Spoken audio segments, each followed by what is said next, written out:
there. Bolocki's gone down. Armstrong's off the road as well. Armstrong complete control there. He's into the field, but what a great bike rider. He's got across. This is unbelievable.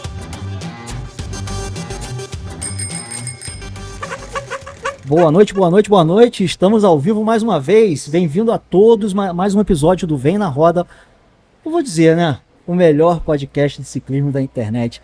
E, na boa, não é só por minha causa, por causa do PC, nem do nosso ilustre convidado aqui hoje não, mas também por essa plateia, essa audiência que a gente tem, extremamente qualificada. Cada vez melhorando mais, né? Vou falar de novo em o melhor pelotão da internet. Isso aí. A gente ainda não achou uma definição para a sigla UCI, como você falou no último podcast. A gente tem que... Aceitamos sugestões. Galera, vamos brincar com essa sigla aí. UCI para a galera, para o nosso pelotão. Então, pessoal, obrigado pela audiência de todos. É uma ótima noite estar aqui com vocês novamente. Eu sou o Carlos Jotondo, vulgo Mineiro. E eu sou o PC, vulgo Paulo César. Tá na ponta da língua. Agora já foi. Eu ia falar na tua frente, porra. Eu aqui, como sempre, começando a live mexendo nos microfones. Galera, desculpa, a gente não atrasou muito não, mas dessa vez a culpa foi do Marcelo, hein, Marcelo? Rapaz, o ciclista costuma só pedalar e pega a chuva, guarda a bicicleta, vai depender de carro, é um problema, atrasa.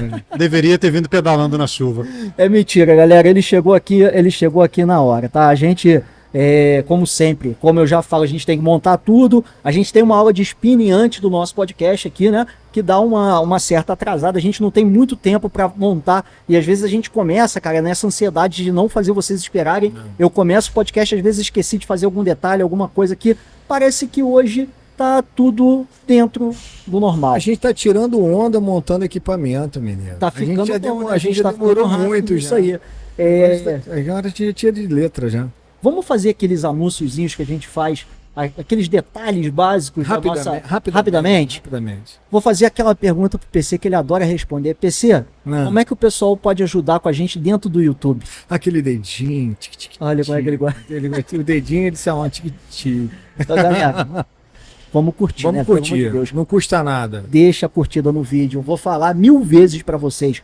Curtir não arranca, não cai o seu dedo. Você não gasta um centavo para apertar o botãozinho de curtir. Não faz a menor diferença na sua vida, e pra gente faz uma diferença enorme, porque é através das curtidas que a gente vai entender se o nosso podcast tá indo no caminho certo, se a gente tem que analisar pra gente mudar. Não é verdade, PC? A gente precisa de um feedback. E hoje a gente estava até brincando lá no grupo do WhatsApp. Aliás, a gente tem um grupo do WhatsApp, galera. Se vocês quiserem participar, manda um direct lá no Instagram, no Vem na Roda Podcast, que eu compartilho o link do grupo. É muito maneiro o pessoal falando lá, o feedback mais sincero que tem tá lá no grupo, que é só pancadaria, meu irmão.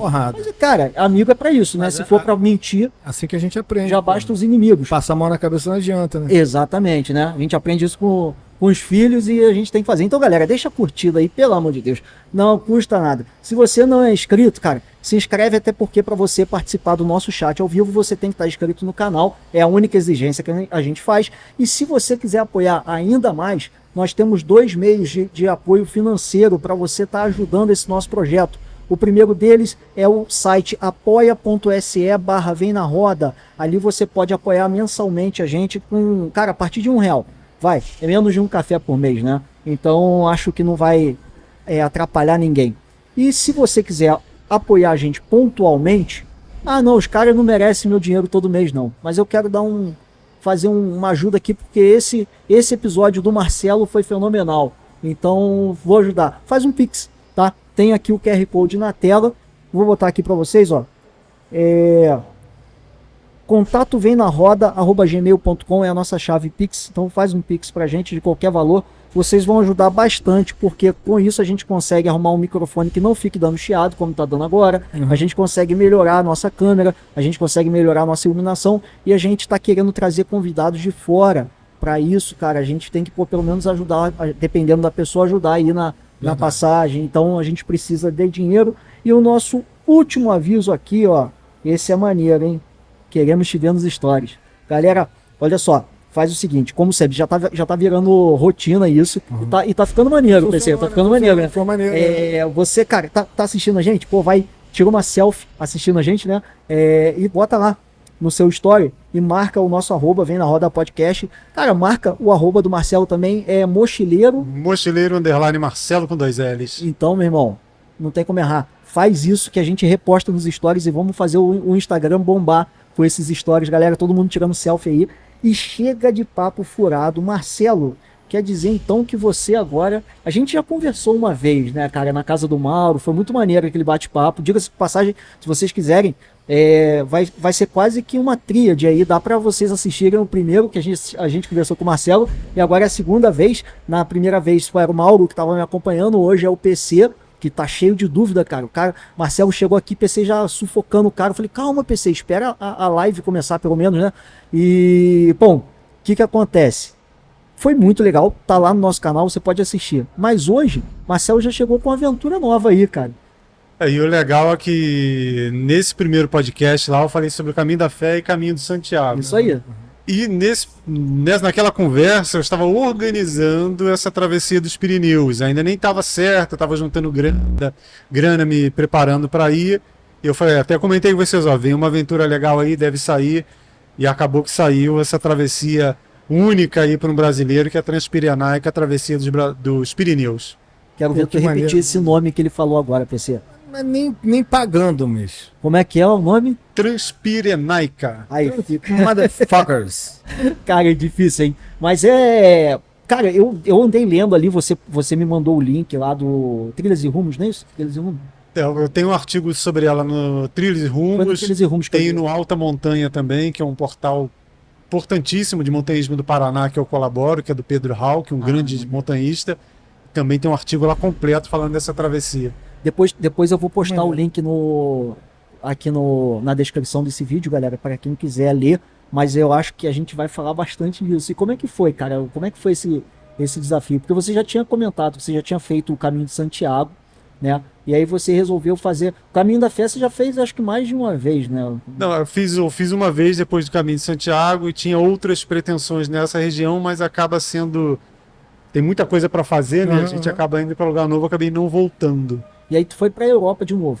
Fui de novo, mas para pontuar, para quem não sabe o que é essa Transpirenaica, a travessia dos Pirineus, os Pirineus é uma cadeia de montanhas que divide, entre aspas, Espanha embaixo, França em cima e no meio a Andorra, ali apertadinho. Andorra, que é um principado, e os Pirineus são de ponta a ponta fazendo essa divisão, entre aspas, dos países. É uma cadeia de montanhas importantíssima, lá onde rolam etapas do Tour de France, da Volta da Espanha. E a travessia em si, ela começa em uma ponta, no mar Mediterrâneo, e termina do outro lado, no mar Cantábrico. Se eu olhar o mapa ali, você vai ver do lado de cá está o Mediterrâneo, do lado de cá está o Cantábrico, ou o Atlântico Norte, e tem uma travessia ligando de ponta a ponta. Você começa de um lado até o outro, sempre pelas montanhas. Aí a gente vai desdobrar, mas só para vocês terem uma ideia. A oficial, que essa travessia começou a ser percorrida nos anos 90, um ciclista espanhol teve essa ideia, mapeou e começou a divulgar. E lá fora o pessoal procura muito, ela é conhecida lá fora. Não só por ciclista, mas por quem anda de 4x4, de moto trail e tal. E a oficial, 1.000 quilômetros aproximadamente, 980. Você começou lá no Mediterrâneo, na cidade de Ansá, e terminou lá em Ondarribia, do outro lado, 1.000 quilômetros. Só que quando eu peguei o mapa da Transpirenaica, eu bati o olho lá, eu falei, eu quero fazer isso aqui. Eu descobri essa travessia, altos visuais dos Pirineus, que é por cadeia de montanhas, tem muita coisa legal. Quando eu decidi que eu queria fazer, né, eu falei, não vou confiar só no Wikiloc, né, me basear ali para vai que eu fico sem celular, vai que, sei lá. E o que eu tenho mania de, quando eu não tenho um auxílio impresso, eu fui detalhando o mapa para eu saber, eu vou começar em tal cidade, vou chegar em tal. E nesse mapeamento do mapa aí da Transpirenaica, eu descobri que eu ia passar a 30 quilômetros da Andorra. Eu falei, cara, eu vou estar a 30 quilômetros da Andorra. Então eu vou botar mais um dia, eu vou na Andorra. Aí já aumentou a 60 quilômetros. Aí fui na Andorra e voltei. Aí continuei tateando lá, né? Explorador de Google Maps. Aí fui lá, mais à frente descobri um parque chamado Ordesa e Monte Perdido, que é espetacular. Falei, cara, montanhista que sou, falei, cara, eu vou ter que ficar um dia ali para fazer uma trilha qualquer. Aí já saí mais uma perninha do mapa para ir na portaria. Mas sempre de bike. Sempre de bike, mas aí a ideia era acampar e fazer uma trilha e no outro dia seguir a viagem. Aí já saí mais uma perninha. Na etapa seguinte, olhando o mapa, eu descobri que eu estava a 70 quilômetros de um local importantíssimo para o Tour de France, Aham. que é Larums, no sul da França, onde fica o Col de Aubisque, o Sulur, dá acesso ao Tourmalet também. Eu falei, cara, 70 quilômetros, mais 2 dias de viagem. Falei, vou lá. Aí já mudei o mapa. Maneiro. Aí nessazinha, aí voltei para um caminho diferente. Depois a gente pode detalhar essa parte da França.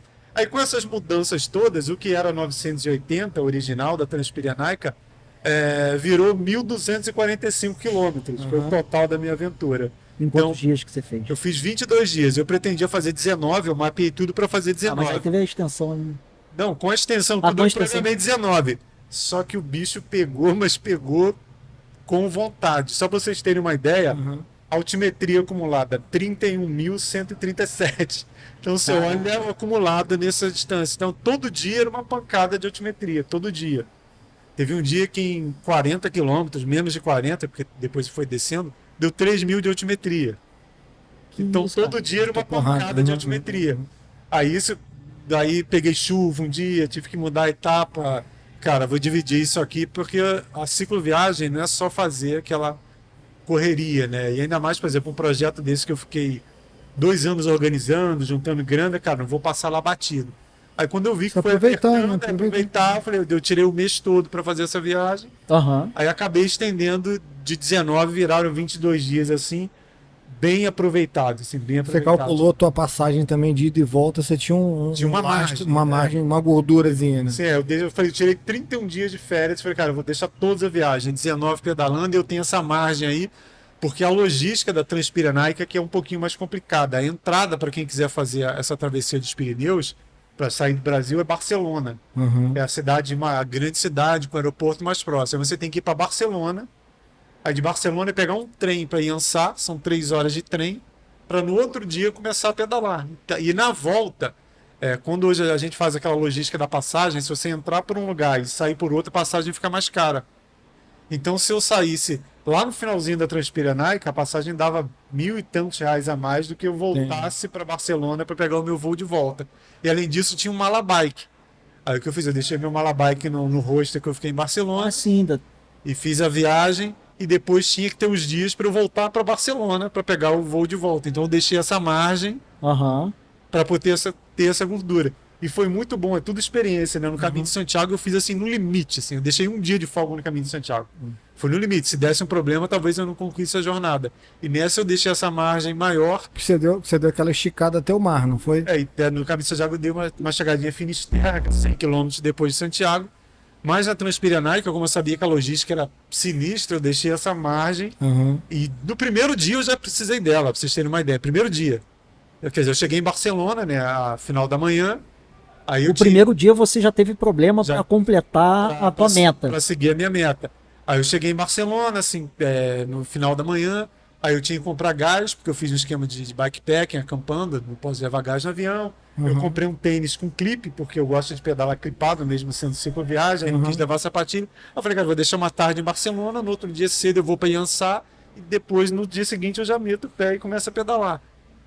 Aí eu cumpri tudo que eu tinha. No outro dia eu saí de Barcelona de manhã, dei uma rodada lá, fui na Sagrada Família, pô, espetacular. Comprei mais uma câmera de ar que eu precisei. Peguei, tava dando tudo certo. Peguei o trem em Barcelona, pô, trem na Europa. Primeira vez que eu viajei de trem na Europa, foi mó legal. Bike penduradinha, todo sozinho. Sozinho. Então, isso que eu ia te perguntar, esse trem que você já pegou sem o malabike? Sem o malabike. A bike já montada. Com a bagagem presa. E você tem lugar para transportar a bike assim lá tranquilamente. Certinho, tem um Os vagão. caras têm estrutura. Tem um vagão indicado lá para bike. Nessa saída de Barcelona. Mas aí tava tudo fluindo. Comecei na tarde, eu falei, era 2 horas e 40 de viagem de Barcelona até Iansá. Eu falei, tranquilo, pendurei minha bike, descobri com o pessoal da Barcelona Santos, que é a estação ferroviária, né? Rodoviária e ferroviária de Barcelona. Peguei o trem, tranquilo, bikezinha pendurada, deu 15 minutos de trem. O trem parou, começou todo mundo a falar em catalão, que aliás é mais apertado que o espanhol, né? O espanhol eu tava me virando já, da outra experiência, chegou no catalão, dava aquela travada. Aí parou o trem, todo mundo começou a conversar, eu falei, o que tá acontecendo? Aí descobri que uma pessoa havia se jogado na linha do trem. Nossa. Embaixo do meu vagão, inclusive. Que merda, hein? Aí parou, tirou todo mundo do vagão, eu tive que tirar a bike, ficou todo mundo na estação. Aí com isso, Perdeu um tempo, né? eu tive que redescobrir a viagem. Tava tudo certinho, eu ia descer lá em Ansá só, a estação de Ansá, desci. E com isso eu levei fazendo baldeação, tive que fazer baldeação, aí peguei trem que não tinha lugar para bike, tinha que ficar sentado no corredor segurando a bike. Demorei 4 horas a mais do que eu deveria para eu chegar em Ansá. Aí cheguei em Ansá, tipo, quase 8 horas da noite, aí até o Shell Camping, me hospedar, aí eu tinha que... Eu falei, cara, eu não vou sair correndo amanhã não, vou ficar mais um dia aqui, vou conhecer o mar Mediterrâneo, aí 2 dias depois que eu começar a pedalar somente, falei, não vou ter pressa não. E aí eu já queimei um dia da minha gordura, da importância. Mas foi bom porque eu não tinha programado tomar banho no Mediterrâneo. E deu para passar fiquei lá 3 horas boiando lá naquele mar, que ele é um pouquinho mais denso no Mediterrâneo, a água um pouco mais sal, quente. né? Mais sal, né? Mais sal, um pouco mais quente a água. Fiquei 3 horas dentro da água boiando, foi A legal. tua primeira viagem internacional de cicloturismo, qual foi? Foi o Caminho de Santiago em 2019. E uma dúvida assim, porque é o que eu quero fazer, né? Então, tirando a casquinha aqui, como é que foi a coisa do idioma? Como é que você como é que você se virou? Você já fala, era inglês, era espanhol? Como é que foi? Não, foi na cara e na coragem? Me explica. Fui na cara e na coragem. O espanhol básico, mas o Portunhol. Onde se fala espanhol, provavelmente dito, né, dá para se virar no portunhol. E o que você não entende, fala habla mais despacio, fala devagar, você entende. Tranquilo. Tranquilo, portunhol resolve. Tranquilo. E o que não resolve, o Google Tradutor para isso. Agora, o catalão não. O catalão, foda. aí muda um monte de palavra, um monte de coisa. Porque a Espanha tem essa questão lá da divisão territorial. Mas você começou... Os caras estavam até querendo ser independentes, né? Então, Sim, justamente na Catalunha. A Catalunha que é separada da Até Espanha. porque os times que tem de futebol lá só aceitam quem é de lá, não tem essa coisa de estrangeiro jogar lá, enfim. Mas o Caminho de Santiago, você saiu da França, que eu me lembro você comentando comigo, que você já pega o Pirineus, você falou comigo. O francês, como é que foi, assim? Eu fiz o caminho francês Santiago de Compostela, então eu começo no sul da França, lá em Saint-Jean-Pied-de-Port. Francês sabia alguma coisa? Não. Francês foi Google Tradutor. Cheguei lá no hostel. Hoje em dia é molezinha com esse Google Tradutor, cara. Escreve e mostra, o cara escreve e mostra e resolve. Entendi. Então dá pra desenrolar. Só um adendo aqui. Adendo de novo, ele adora adendo. Um anexo. Quando ele fala adendo, pá. O PC fica arrepiado. Pá, se eu fosse mulher, eu ovulava. Aqui, ele fala adendo. Lua de mel, eu fui com a minha esposa pra Roma e depois Paris, né? Chique, tá vendo? É outro nível. Não, foi a única vez que eu fui pra Europa. E aí, quando a gente chegou em Paris, cara, meu irmão, eu falo assim, muito mal português e muito pior em inglês. Agora, nada de francês. Cara, pegamos o táxi do aeroporto pro hotel. No meio do caminho, o taxista começou a falar em francês, cara.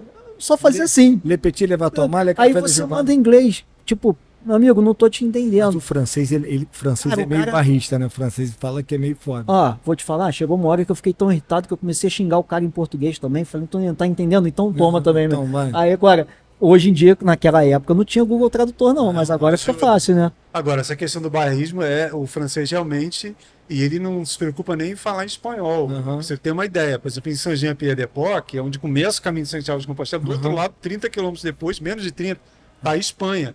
E muita gente vai na Espanha é meio que bilíngue o negócio ali, o pessoal tá cagando. Fala no espanhol, no portunhol, tá nem aí, se vira aí e fala francês. Mas aí, nessa viagem agora dos Pirineus, depois, né, de 2022, já tinha como eu tinha que passar várias vezes na França, eu andei muito mais na França do que da outra vez, eu só aprendi uma frase em francês, que é désolé, je ne parle pas français, je suis brasileiro. Pô, entendi. Só pro cara dizer, desculpa, você entendi, né? Desculpa, não sou francês, estou viajando de bicicleta, mais ou menos isso. Aí a pessoa, se ela tiver boa vontade, né, ela vai tentar se fazer entender. Aliás, eu precisei comprar um carregador para minha GoPro no sul da França, lá em Laruns, e de uma loja, tipo essa nossa loja de utilidades aí, de 1000 coisas, de um casal assim de idosos. Cara, eles fizeram de tudo para se fazer entender e para entender o que eu queria para poder me atender. Então, há uma boa vontade. Cara, é mais risco, né? Então você mas aqui, cara, eu num shopping em Paris queria saber o preço de um óculos, cara, em inglês a pessoa não estava entendendo nada do inglês ou estava fingindo que não estava entendendo. Cara, até no gestual, na mímica, a pessoa não... Cara, você via que era à uma vontade. mesmo. Agora, Quando você chegava ali perto da Torre Eiffel, nos restaurantes, tinha um menu todo em inglês, entendeu? Tipo, que é a parte mais turística da cidade. Mas quando você vai para locais menores... Mas hoje em dia é beleza. Essa viagem no sul da França, só povoadinho, parece aquela cidadezinha. Vocês que têm mais ou menos a mesma idade que eu, vou lembrar aquele jogo, aquela cidadezinha, aquelas pecinhas de madeira. Não, ele se acha Cara, novo. começou a história da idade. Começou a história da idade. Acho que tem cara. 20 e poucos anos. Acho não, rapaz. São 25 anos de vivência, entendeu? Vocês não me colocam na mesma idade que vocês, não. Esquerda que ele Então tem. eu tô acabado. Você tem 25. Não, porra, tô fudido. Marcel, rapaz. Ancião.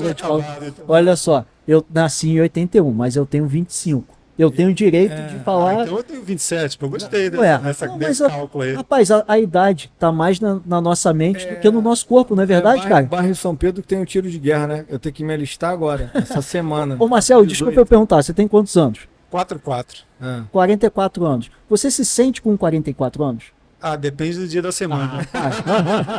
Não, meu irmão, mas não, tá até que cara, tá funcionando olha bem, só, tá funcionando uma aventura bem. dessa que você fez. Pô, tem muito molequinho de 27, 29 anos aí que não faz, meu irmão, que não aguenta. É isso que eu tô querendo dizer. Eu brinco, eu tenho um irmão que ele é 17 anos mais novo que eu, o Rodrigo, meu irmão. Pedala, não? Não, ele tentou umas vezes, mas às vezes quando a gente saiu, eu falei, bicho, vambora, quarentão é quem? Sou eu ou você? Eu brincava que eu tinha a disposição dele. Mas cara, eu já brinquei de 40, agora já tenho que brincar de 50. Cara, PC, eu acho melhor nem entrar nessa história de idade com você, que a gente cara, tá... Eu tava falando agora de idade, me sinto super bem com a minha idade, não tem problema não, de boa. Tu não pedala, né? Não. Cara, esse cara é um estímulo nato. Essa semana voltei, tô pedalando, não, mas aí tem sempre uma piadinha na porra do Instagram. Ele pegou, ele se fantasiou de ciclista, foi pro soberbo e filmou. Olha aqui, menino, eu estou pedalando. E postou e me marcou. Falei, PC, pelo amor de Deus, tu saiu de casa só pra fazer esse vídeo e voltou, tenho certeza, cara. Ele não leva fé, E vamos deixar o nosso convidado falar, ô PC? Vamos. Tu que fala pra caralho. Não, cara, eu tava falando só a questão da França, do dificuldade lá da língua e tal, e você que veio com essa questão da idade. Entendeu? Não, que aí você falou. Aí eu tive que me defender. Você perguntou a idade dele, caralho. Mas é bom, você falou, a gente tá nessa idade, pô, quando eu mesmo, se eu olhasse pra trás lá, quando eu era novo, e falasse, vai encarar essa aventura aí de 31 mil de altimetria acumulada, 1.200 de bicicleta, hoje eu me senti e fiz bem, assim, foram 22 dias, de uns 3 dias, assim, de folga, mas dava pra ter puxado direto, assim, e fui bem, assim. Deixa eu voltar um pouquinho. Foi mal, pessoal. Que de repente você mais novo não teria nem a ideia de ir pra lá, mas em termos de absorção de cultura mesmo, né? Sim. Sabe, você fala assim, porra, tô indo pra Europa, é o berço da humanidade. Com certeza, porra, que maneiro isso aqui. Você de repente mais novo, você não ia nem pensar em ir. Ó, você quer ver a maturidade passa pra gente, né? Você quer ver um detalhe que encaixa nisso que você tá falando? Eu vou meio que afirmar, porque eu tenho, cara, quase certeza que ele fez isso. Mas, Marcelo, antes de você ir efetivamente estar lá pedalando, você pesquisou e estudou a história do caminho todo ou não? 2 anos estudando e lendo tudo que eu pude. É isso que eu tô te falando. É isso que você falou da idade. Pois é. Talvez uma pessoa mais jovem não tenha essa maturidade para conseguir absorver tudo que esse passeio pode oferecer. Primeira coisa que me chamou a atenção no caminho de Santiago de Compostela, eu vi uma matéria do jornal o Globo. Foram 3 ciclistas. Foi um para documentar, um fotógrafo, e 2 fazendo um caminho de Santiago de Compostela. E aí até os 2 reclamam, porra, toda hora tem que parar, o cara tira foto, para documentar mesmo, né? Assim, aquilo me chamou muita atenção. E depois de um tempo, conversando, acho que foi até com o Ivan, e que meu sonho era fazer o caminho de Santiago, ele falou em você. Aí a gente trocou uma ideia, bateu papo por telefone, só o WhatsApp, não foi? Ele falou, pô, cara, eu já fiz, tem os vídeos no YouTube, assisti todos os vídeos, são 3 ou 4 episódios, eu assisti tudo. Então, assim, a cultura que passa para você é muito grande. Então eu olhei e falei, cara, vou passar aqui, vou passar ali, vou passar lá. Me chamou a atenção o tal da fonte de vinho. Sim, Bodega Zerati. Tem uma fonte de vinho. Eu falei, porra, aí eu ia... Na beira da rua, você para lá, recarrega as energias. Posso botar minha barraca aqui? Tem várias histórias, então você absorve muito, né? Culturalmente é muito rico, né? Ô Marcelo, a gente estava já falando meio que do teu caminho, já tua dificuldade no trem ali, tudo. Deixa eu te fazer, só voltar um pouquinho no tempo, que é uma curiosidade que eu tenho. Como eu não faço cicloturismo, e quando eu digo que eu não faço é porque eu ainda não fiz nenhum, mas Não tenha dúvida que eu tenho vontade de fazer, pô, essa rota nova que vocês fizeram, que a gente vai falar dela daqui a pouquinho, o caminho da fé mesmo, que eu até comentei com o Mauro naquela época, a gente, né, até comentou de fazer e tal. Então, quando eu digo que eu não faço, é porque eu ainda não fiz, mas não que eu não tenha vontade. Mas vamos lá. Uma pessoa que tá... Desculpa aqui, deixa eu tirar o som do... Só um segundinho. Uma pessoa que está querendo se aventurar no cicloturismo, ela tem que ter uma logística antes dela ir efetivamente sentar na bicicleta e pedalar, né? E quando a gente está falando de um cicloturismo fora do Brasil, essa logística é ainda maior, porque envolve 2 países, envolve alfândega, e eu tenho certeza que a galera que está ouvindo a gente tem dúvida em relação a isso. Então, como você já foi 2 vezes, explica pra gente só um pouco como é a logística para você transportar a bike, como que você fez, como que você se preparou. Não é muito preparo, a questão do preparo físico, não, você pode até falar nesse aspecto se quiser também, mas como que foi o preparo para você conseguir chegar na Europa com todo o teu equipamento, isso aí. Bom, isso tem a ver até com a pergunta anterior.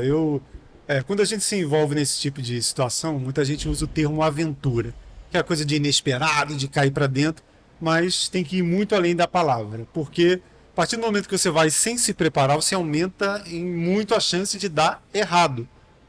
Então é importante que você se prepare, pesquise, leia. Eu gosto muito de ler, não só pela minha profissão, mas porque eu gosto de, quando eu chegar lá, por exemplo, vou chegar num parque lá, em um mirante que tem uma vista para um parque, o que eu estou vendo aqui? Não pode ser, eu estou vendo só um monte de montanha, um monte de rocha. É um parque, ali está a França, ali tem altitude, aqui tem um povoado de 1000 anos, aqui tem uma ponte de 1200 anos, então isso enriquece. Você chegar lá e imaginar, fala, caramba, isso está 1200 anos de pé. E a logística é fundamental. Por exemplo, a gente começou falando dessa questão vou chegar por onde? Vou chegar em Barcelona, de Barcelona tem que pegar trem, tem que pegar ônibus, como é que eu vou fazer para voltar? Quantos dias eu preciso? Então você tem que ter isso tudo, há uma rota de fuga, porque pode acontecer, por exemplo, você pega lá 5 dias de chuva intensa, cai uma barreira, muda o caminho, tem um problema de fronteira, aí você não consegue concluir, tem que voltar, então você já tem que estudar tudo isso antes de ir. E tem essa questão legal. Viajar aqui no Brasil, ou seja, vou viajar de ônibus. Ano passado eu fiz mesmo o sul do Brasil. Você tira a sua roda da bike, prende do lado do quadro, mete no ônibus e vai embora. Quando você vai viajar de avião, aí você tem que ir lá na hora de comprar a passagem aérea, ver se a companhia pode levar a bicicleta de graça ou não. Tem algumas que cobram. Aliás, a que eu fui cobrou e bem. A TAP cobrou e bem. Só por ser bicicleta? Só por ser bicicleta. Paguei R$1.800 para despachar a bike.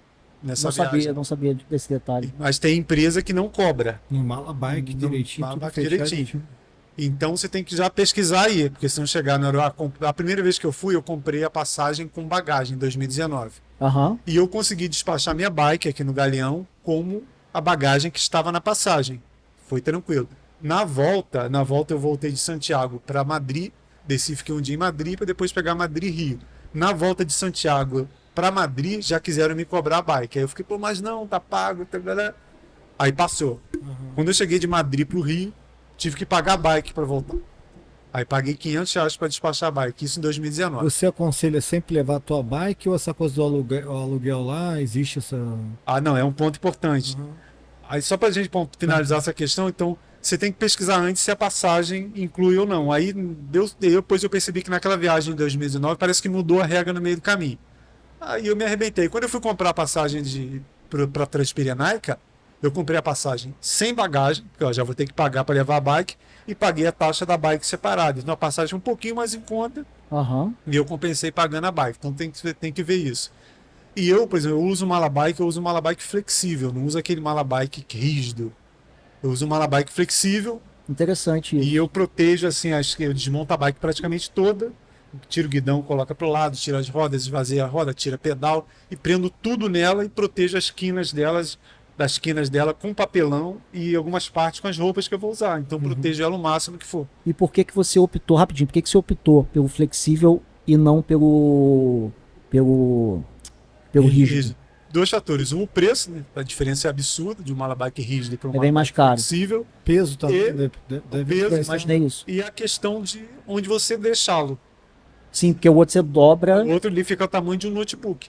Por exemplo, dessa vez de Barcelona, da Transpirenaica, eu consegui deixá-lo no hostel lá em Barcelona. Eu expliquei, eu vou voltar daqui a quase 30 dias. Então, Levar o pós-par.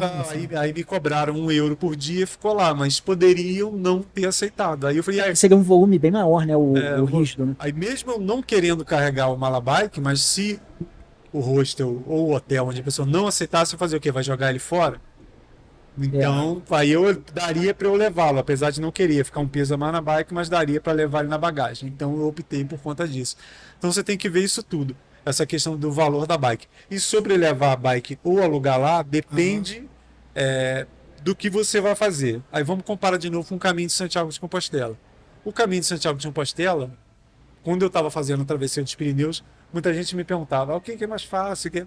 O caminho de Santiago é uma ida ao Soberbo, perto da Transpirenaica. A Transpirenaica é você ir lá em Vale Alpino, voltar pela Rio Bahia, pelos Pega Santa Rita, entre Cruzeiro, é a Transpirenaica. O caminho de Santiago é pedalar até o Soberbo e voltar, só para você ter um efeito de comparação. Só para a galera que não é da cidade entender, o que o Marcelo está querendo dizer é que esse último desafio que ele fez, esse último passeio, é muito mais complexo a nível de pedalada do que Tá, vai lá, PC.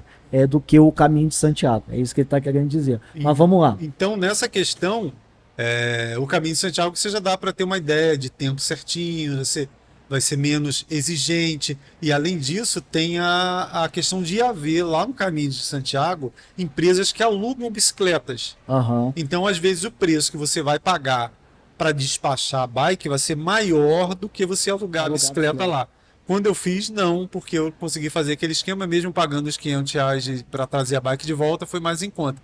Mas os Pirineus, por exemplo, eu pretendia fazer 19, mas sabia que poderia ter um tempo a mais. Então, não dá para você alugar a bicicleta por tanto tempo. 25 dias. E para essa região é mais difícil o aluguel. Então, você vai variar de acordo com a atividade. E a questão do encaixe mesmo, né? Tipo, você tem a sua bike que ela já tá do teu jeitinho. Quando você senta nela, a posição, teu corpo já tá acostumado. Quando você pega uma bike diferente, por mais que você ajuste ela para ficar da melhor forma possível para você, é outra bike. Então, acho que assim, você ficar 20 e tantos dias pedalando, eu acho que no meio do caminho você ia até se acostumar, né? Mas eu acho que vale a pena você levar a sua bicicleta para você já ter um conforto, digamos assim, a mais. Pelo menos uma sensação de segurança, de tipo, esse equipamento eu conheço, é meu e nele eu sei que eu posso confiar. Entendeu? Não, eu também penso assim, eu prefiro mais levar minha bike, que eu, antes de ir, aliás, outra dica é revisar a bike, revisão total. Total. Então, todas as cicloviagens grandes que eu faço, antes eu deixo para uma revisão total. Os últimos anos eu tive uma parceria muito legal da Ciclo São Cristóvão. Uhum. O Quito sempre foi parceiro lá, deixa a bike lá, desmonta tudo, revisa, que aí diminui a chance de você ter problema. Entre nós, né? 2 anos organizando a viagem para você chegar lá e a tua bike apresentar um problema que você poderia ter evitado numa revisão. Eu acho que é o mínimo que você tem que fazer, né, cara? A gente já fala assim na nossa rotina de pedal aí da importância da revisão. Para uma viagem dessa, ainda mais os Pirineus, que é inóspito. Inóspito, assim, eu sabia, minhas pesquisas indicavam, vai ter dia que você não vai achar nada. E, então, como é uma travessia de montanha, um verdadeiro sobe e desce de montanha todo dia, imagina você quebrar lá no meio do vale, no alto de uma montanha, e às vezes uma besteira que realmente poderia ter revisado antes. Então, minha bike nessa travessia do Caminho de Santiago não deu nada, nem pneu furou, foi 100%. Nos Pirineus eu tive 2 problemas, mas não tem nada a ver com a revisão, pra vocês terem uma ideia da importância da revisão. Pneu furado, que não tem, cara, normal, não tem o que fazer, né? E essa região dos Pirineus, ela tem uma frutinha que parece uma framboesa negra, assim, ela dá uns ramos espinhentos pelo canto da estrada. E até eu perceber que era aquilo que estava me arrebentando, nosso hábito de andar no cantinho da pista, furou o pneu 3 vezes. Aí eu percebi, cara, isso está me arrebentando. E eu tive um problema no pedal, assim. O pedal começou a travar e cuspir o meu pé para fora, assim. Então, sapatilha que você falou. Do tênis de clipe. Então, os únicos problemas que eu tive foram esses. Aí eu dei sorte de chegar. A maioria das cidades povoadas dos Pirineus são muito pequenos, mas eu dei sorte que quando deu problema do pedal, eu cheguei numa cidade chamada El Ponte de Suerte, e lá tinha uma loja de bikes, aliás, Pinice Bikes. Fui atendido assim maravilhosamente bem, merece até um tópico aqui, porque eu cheguei lá, o pedal já era. Aí, aliás, comprei um pedal da Shimano, que custa R$500 aproximadamente, lá eu paguei 250. Ou seja, meu pedal já daria problema, e foi bom que eu acabei comprando mais em conta.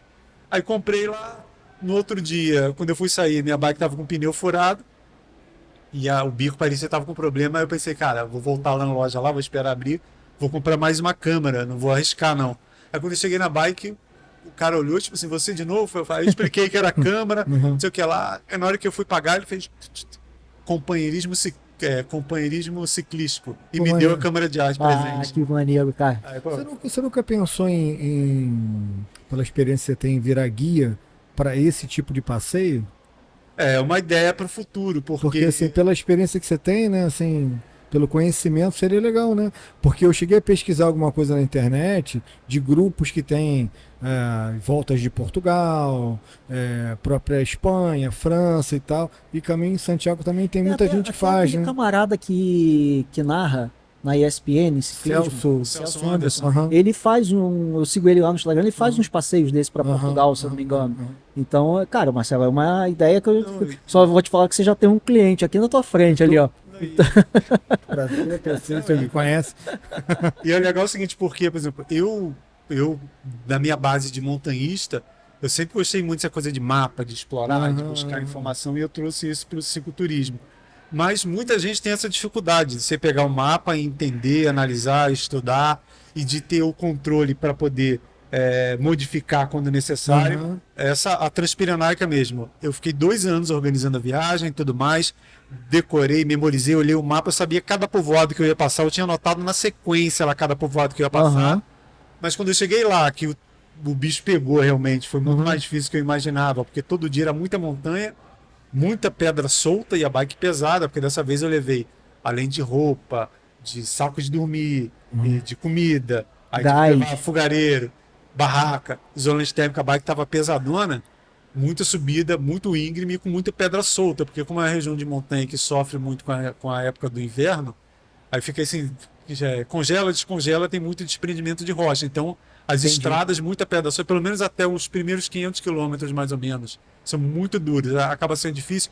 Eu tive que mudar minha programação, então você tem que ter essa ideia de logística, de organização, de chegar lá, olhar e falar, pô, não. Aquela gordurazinha que você falou. E essa coisa de você olhar o mapa lá e falar, não, pô, quando eu pensei lá, que eu organizei, eu achei que eu ia vir pra cá, mas deu ruim, eu vou ter que ir pra lá, vou ter que mudar. Ou você chegar lá e descobrir que mudou um lugar, aí você mudar aquilo, tem que ter essa frieza para fazer. Então não é todo mundo que tem essa facilidade. Então essa ideia de um guia para o futuro, de repente isso. Acho legal, interessante. Né? O Marcelo já me contou no outro podcast que a vibe dele é de fazer o pedal sozinho e curtir no tempo dele. Eu acho que isso acaba sendo um pouco incompatível com o guia, mas aí também já era outra vibe. Ele estaria ali. Eu acho que ele ia curtir também, cara, porque ele gosta de contar. Pô, eu tô falando por você, mas eu acho. Sim, mas eu sou do SET, que é o Centro de Sionista Teresopolitano. Fui presidente do SET, inclusive 6 anos de presidente lá do Clube de Montanhismo, então. Hoje eu pratico a bike, o cicloturismo solo, é a minha preferência, mas eu joguei grupo de montanha dezenas de vezes. E aí, assim, você perderia um pouco do prazer de estar ali sozinho, curtindo o teu momento, mas você ia curtir uma outra coisa que eu imagino que você gosta muito, que é passar a história daquele lugar para as pessoas que estão ali, porque você ia ser um guia completo, né, cara? Você ia, além de você realmente guiar no caminho, você ia estar podendo dar essas informações que você falou, que passou, pesquisou pra caramba. E, por exemplo, o PC, ele não ia fazer isso, entendeu? O pesquisar não ia, PC. Pô, tu ia ficar lendo a história do lugar antes de você ir? Não, isso não, mas assim... Então, mas aí você ia ter o Marcelo lá pra falar, PC, tá vendo aqui essa adega, esse vinho aqui, ó, tal? Eu me lembro do negócio até de uma ponte, você me contou, que tinha um camarada que ficava na ponte, que... Não tem mais... É uma ponte, é o Passo Honroso. Tinha uma tal de uma... O cara ficava armado, né, com uma espada, não sei o quê. É uma ponte... Não era qualquer que passava, tinha um desafio. É um lugar chamado Hospital de Órbigo. Tem uma ponte lá que ela chama o Passo Honroso. Eu assisti tudo, tá, Meme? Não, olha só, não tô falando que você não assistiu, não. Eu tô falando que você não ia pegar para ler, para entender a história do caminho todo como o Marcelo fez. É isso que eu tô falando. O cara, olha só, o Marcelo tem uma pegada de pesquisador. Tem. Historiador. Entendeu? Isso que eu tô falando. Ele pode passar essa pegada num lance desse de guia, que ele vai curtir. Entendeu? Porque o grande lance é esse, o conhecimento. E vai estar fazendo. Mas o grande lance é esse, o conhecimento que ele está passando. Isso tem um valor. E vai unir o útil ao agradável, né? Não, E vai unir a questão de estar onde quer e ganhando. Isso é que eu acho maneiro, assim. Você falou dessa gordura que A gente aqui já inventando trabalho pro. mas, Não, mas é um nicho de mercado, existe isso. Essa coisa de você ter aquela gordurazinha, né? Bom, planejei fazer o caminho, seja ele qual for. Né? Vou separar 30 dias aqui, sendo que eu devo fazer em, sei lá, 15, 14 dias, vamos supor. Mas deve ter lugar que você assim, porra, cara, esse lugar é tão maneiro, cara, que eu vou passar mais um dia aqui. Gostei tanto da galera daqui. Aí fiz um restaurante que você quer frequentar. Fico só pensando na roupa, que tu leva a roupa pra você pedalar, você lava, lembra que você falou? Você lava, pendura, seca e tal. Eu levo uma roupa pra eu sair, é frio, né? Mas assim, você curtiu o lugar. Ele falou do Mediterrâneo lá, que no primeiro dia que ele resolveu ficar e curtiu lá o mar, que ficou 3 horas lá. É mais ou menos essa vibe. Essa logística é fundamental, que isso aí de saber fazer isso. Agora, em grupo é mais difícil você conseguir essa liberdade, tá? Não, exatamente. Isso foi uma das coisas que acabou me levando para essa aventura solo. Quer dizer, primeiro, como eu contei lá, mas depois quem quiser ver a aventura do Caminho de Santiago tá lá no podcast já. Mas além da minha questão pessoal que me levou para fazer essa aventura solo, essa questão de você conseguir organizar uma logística de grupo é muito difícil. Assim, eu tenho bons amigos. Não, com certeza. A gente fala do Ivan, que é um amigo em comum. É um cara que eu já fiz uma cicloviagem com ele pequenininha aqui, Mar de Espanha. Mas é um cara que seria um parceirão, entre outros aí. Mas você alinhar as férias, alinhar aquele espírito para aquele tipo de passeio. Né? É diferente. Você não tem velocidade, é para você curtir. Mas, ô PC, você mesmo que já organizou desafio, Gustavo também, você pode conversar com qualquer um que participa de coisas coletivas. Quanto mais gente problemático, porque a vontade de um não é a vontade do outro, aí você tem que trabalhar com a maioria, aí você sempre vai ter uma minoria insatisfeita, mas vai ter alguém insatisfeito num momento que era um momento de diversão, entendeu? Então, assim, o último desafio que eu fiz aqui, desafio pro Marcelo resolver, né? O último desafio que eu fiz aqui foram 48 pessoas, cara. Então, vai dizer que não teve um que não reclamou? Porra, sempre tem. Entendeu? Aí você organiza uma viagem dessa, cara, que é uma viagem que não dos sonhos barata, pra muita gente, cara. E aí, pô, você chega lá, vamos supor, o Marcelo é o organizador, ele vai ter que ser o líder. O que ele decidir tá decidido. Porque se for nessa, galera, vamos ver o que a maioria quer e tal, vai dar problema. Entendeu? Não é muito fácil, mas eu falei dessa experiência da montanha, que eu levo lá. Quando o cara, o líder, pega a responsabilidade, independente da pessoa estar pagando ou não, olha só, isso aqui tem o mais seguro, isso aqui mais prudente, isso aqui. Eu sempre trabalho pela prudência, pela segurança. Por exemplo, eu evito pedalar à noite, só se não tiver jeito. Você teve algum problema, não conseguiu concluir a atividade do dia antes de escurecer. Mas fora isso, não vou ficar cozinhando para chegar à noite. Aqui é legal para curtir, mas a gente sabe que tem 10 km, 20 km para chegar, mete o pé porque você tem que chegar antes de crescer. Então, sempre pela segurança, pela prudência. E é realmente difícil, mas isso aí eu penso assim, quando eu faço as excursões de montanha, ou se eu trabalhar com isso um dia, antes disso tem que chegar a sentar, gente, é isso, a gente tem essas possibilidades de fazer isso, ou tem a margem de segurança, ou pode melhorar. Aí, por exemplo, essa questão... Melhor época do ano, né? Melhor época do ano para fazer, você tem que alinhar tudo isso antes para não haver essa divergência local. E o que eu falo sempre para as pessoas, qualquer coisa que você vá fazer na vida, vá de coração aberto, aproveite, assimile o que você está vivendo, porque chegar lá, tá chovendo, tá não sei o quê, eu não cheguei, ficar só reclamando, você vai deixar de viver, cara. Aproveita o lugar, vive aquilo ali. Quanta gente não queria estar ali, você está tendo oportunidade de estar lá. A experiência do cacete. Para viver. Falou tudo, cara. Essa é quando eu cheguei no sul da França, por exemplo. Quando eu saí da Transpirenaica para conhecer lá o Transpirenaica, já peguei já. Travessia dos Pirineus, Transpirenaica. Eu saí da rota para conhecer lá os pontos do Tour de France. Tinha programado. Minha ideia, eu saí da Espanha, peguei uma estrada de asfalto, cheguei no Col de Portalet. Também passou já a volta da Espanha lá. O Tour de France passou lá no passado, inclusive. Para descer para Lanús. A minha ideia era sair da Espanha, 14 quilômetros de serra, chega no Portalet, desce o Portalet e eu já ia subir para o Albisque, que é lá onde tem umas bicicletinhas, umas esculturas das bicicletas. Eu ia dormir no Albisque. A minha ideia era acampar lá, ver o nascer do sol lá. Aí quando eu virei da Espanha para a França, já estava ficando um tempo meio esquisito e havia uma previsão de tempestade. Aí quando eu cheguei em Larunç, que é uma cidadezinha, povoado lindo de Larunç, olhei para as montanhas, Pirineus, tinha 17 quilômetros de serra para subir, como se eu chegasse em Guapi e tivesse que chegar no Subir, que era onde eu ia acampar. Tudo preto, eu falei, cara, não vou pra lá, vou me molhar no caminho, vou ficar acampado na chuva. Aí fiquei em Larunç, aí tirei um dia a mais dessa programação, eu quero saber, vou ficar em Larunç. Aí amanhã eu subo lá para fazer o Albisque e o Sulur. Maneiro, cara. Mas aí cheguei no outro dia, fiquei num camp na França, lá foi dessa questão de dificuldade de língua, mas resolvi. Fiquei num camp lá no sul da França, conheci Larunç, que é uma cidadezinha que vive o Tour de France, que tem um monte de decoração Tour de France. Tem uma oficina aberta na rua, tipo uma lojinha que fica aberta, que tem um monte de ferramentinha, tem bicicleta, tipo espécie de road antiga, decorando e tudo mais. Vive o Tour de France Larunç. Aí no outro dia eu falei, cara, vou subir cedo. Ficou chovendo até 1h da tarde. Chovendo. Aí eu falei, uma hora, baixou um pouquinho. Eu falei, que se dane, botei a capa de chuva. Falei, já tinha perdido um dia, entre aspas, subi no chuvisco. Não vi nada de montanha. Vi só a estrada, mas ainda assim foi legal. Aí não deu para ir no Sulur, porque eu cheguei lá no Albisque 3h da tarde, assim, tava fechadaço. Aí voltei fiquei um maior tempão lá no Albisque, fiz foto nas bicicletas. A dona tem. Quem conhece o Col de Albisque, ou vê lá depois, já vê que tem tem um restaurante no topo lá. A dona é portuguesa, uma portuguesa que mora lá na França. Aí ela conhece o Brasil, fiquei um maior tempão lá, uma senhorinha de uns 60 anos, assim, fiquei conversando. Nesses caminhos todos que você pegou muito brasileiro, pouco?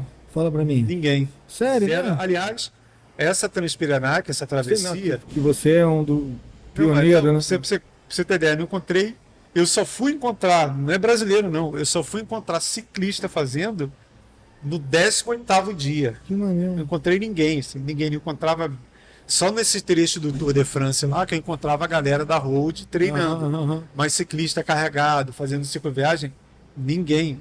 Aí quase terminando, eu encontrei um casal de Barcelona que estava fazendo a Transpiranac, assim, já no trechinho final, mas eles, pelo que eu percebi, eles estavam fazendo um estilo diferente, só ficando em hotel, em albergue, tava com a bike bem levinha, só uma mais chique, um negócio mais bem tranquilão, assim, então não encontrei ninguém. Santiago Compostela tinha muito brasileiro? Todo dia. Toda hora? Todo dia, 2, 3, 4, 5. Aliás, muita gente caminhando também. Muita gente caminhando, gente pedalando. Aliás, no caminho de Santiago eu encontrei um brasileiro de Jundiaí, da André Luiz, lá de Jundiaí. Aí você tá falando da questão de pesquisar sobre o caminho, né? Eu tava antes do Alto do Perdão, Pamplona, Alto do Perdão, desci no Alto do Perdão e encontrei o André Luiz. Ele viu minha bandeirinha do Brasil.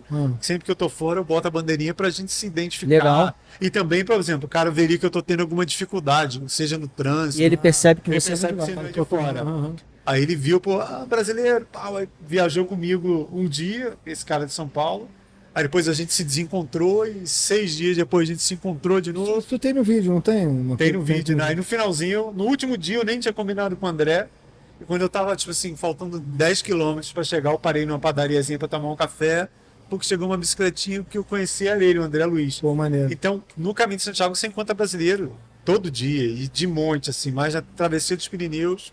Mas você não encontrou quase ninguém também, né? Brasileiro, nem europeu, nem nada. Aliás, pra vocês terem uma ideia de quanto é inóspita a travessia dos Pirineus, 2 dias, com etapas assim de aproximadamente 60 quilômetros, eu não encontrei foi absolutamente ninguém. Nem ciclista, nem... Ninguém, nada. Eu saí do camping, começava a subir montanha, atravessava a trilha, descia a estrada, subia a montanha, e chegava no outro camping, 60 quilômetros depois, sem encontrar absolutamente ninguém. Cara, tu não sentia uma certa ansiedade, não sei se esse é o termo certo, mas quando você tá no meio do caminho que você não encontra ninguém, num lugar que você nunca foi, aquela ansiedade do tipo, porra, será que eu tô no lugar certo? Será que eu me perdi? Será que eu tô perdido? Você não passa isso na tua cabeça? Acho que na minha passaria, cara. Eu gosto muito de comparar essa viagem, de utilizar essa viagem para mim como um grande crescimento pessoal. Em 2019 eu fui cheio de medo, nunca tinha ido na Europa, nunca tinha feito viagem de bicicleta. Caminho de Santiago, cheio de medo de me perder, de não achar lugar para dormir. Vai dar merda, eu sozinho, vou cair. Tipo o que eu tô pensando agora. Isso no caminho de Santiago, que todo dia você vai encontrar 200, 300 pessoas e a cada 10 quilômetros tem um lugar para dormir. Em 2019 eu fui cheio de medo. Aí quando eu fui pesquisar a travessia dos Pirineus, o meu primeiro empecilho foi, cara, não tem albergue. Não tem albergue. Onde é que eu vou dormir? Aí comecei a pesquisar, descobri que a cultura lá é de camping. Aham. Aí eu falei, cara, Barraquinha. vou levar minha barraca campo. Aí eu falei, como é que eu vou me orientar? E ter que ir sozinho. Aí eu fui pesquisando, descobri no Wikiloc uma travessia, aliás, é um cicloviajante espanhol chamado Javier Zinastre. O cara rodou a Espanha quase toda. França, o cara conhece muita coisa. Então eu peguei o Wikiloc do Javier e baseei minha viagem no dele. Aí nisso eu fiquei pensando, pô, o cara que foi 3 anos antes, cheio de medo de se perder, de ter lá, meti a cara e fui sozinho. Aham. E além de eu criar essa coragem para ir sozinho numa região inóspita, aí eu fui me orientando pelo GPS. Mas como eu falei no começo, como eu tinha essa dúvida se eu ia... se o GPS não funcionar, se eu perder o celular, aí eu anotei cada povoado, falei, se eu perder o GPS, não funcionar e Tem uma tudo mais, cola aqui. eu pergunto para alguém, olha aqui, onde é que chega aqui em Camprodon que eu tenho que chegar? E olha a placa, eu sei que eu tenho que chegar lá. Então mesmo que eu pegue um caminho que não é, eu vou chegar. Então eu perdi esse medo, assim, eu meti a cara e foi assim, o Caminho de Santiago mudou minha vida. Eu comecei a olhar para o mundo de maneira muito diferente, já mudou minha vida. Eu comecei a viajar de bicicleta. Teu modo de encarar o desafio foi diferente. E a travessia dos Pirineus foi assim, consolidou. E eu cresci ali, eu meti a cara, encarei esses 1.245 quilômetros no local onde a maioria dos dias eu não encontrei ninguém. E eu comecei a me sentir bem com isso. E tive muita segurança. Inclusive para fazer acampamento selvagem. Eu tinha programado, acabou não rolando por fatores diversos. Eu tinha programado 3 dias que ia acampar na estrada. Eu fiquei Sem estar em camping, né? em camping. Essencialmente a travessia dos Pirineus é camping. Pô, tu falou acampamento selvagem, eu já pensei numa prova de tudo, cara matando animal, pegando inseto pra comer, né? Proteína. Quase isso. Mas eu ia fazer 3 campings selvagens, inclusive. Por exemplo, lá nesse lugar do Tour de France, lá, o bicho que eu ia dormir num topo de morro, ia sair da estradinha. Eu tinha olhado no Google Maps, aqui tem um matinho, suba lá, meto minha barraca. Mas como é que você fez com a alimentação, já que você estava fazendo esse esquema de camping? Então, a minha alimentação. Eu levei fogareiro, levei panela. Sim, ele comprou o gás que você falou. Aí eu comprava sempre, tinha comida para 2 dias, mais ou menos, sempre bagagem para não andar muito pesado. Aí nos primeiros dias, né, como é que a gente...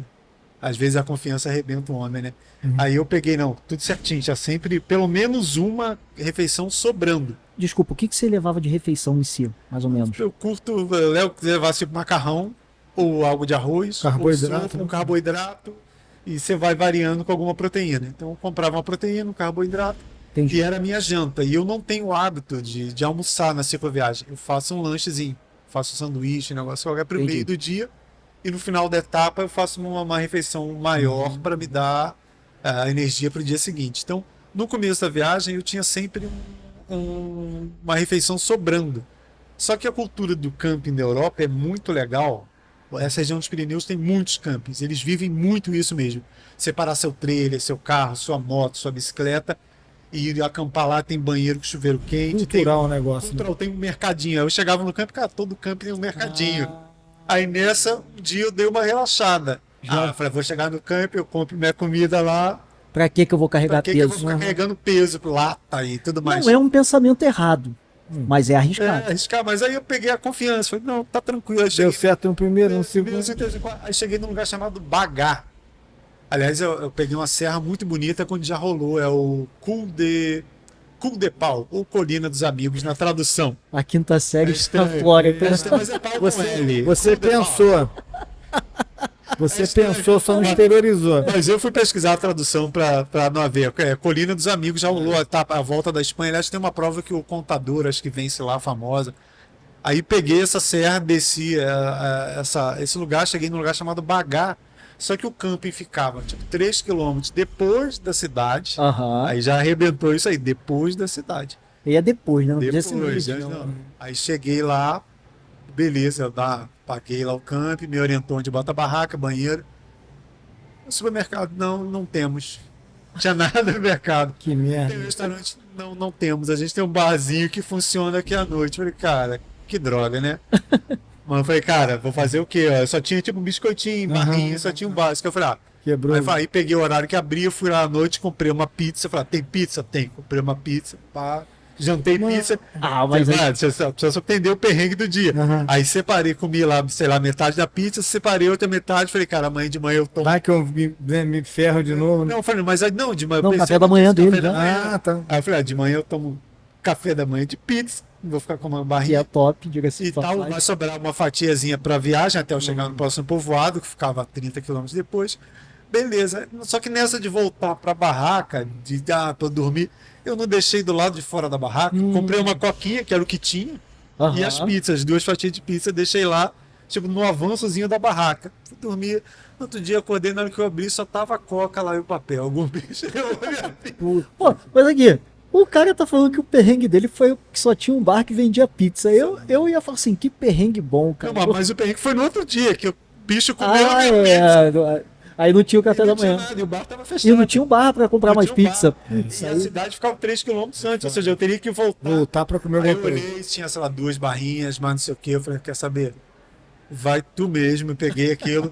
Aí lembra da framboesinha espinhenta? Aham. Lembro. Tinha muito, cara. Aí tu falou assim, Eu fui o tempo todo, cara. Parava, pé de Tirando o framboesa. espinho e comendo.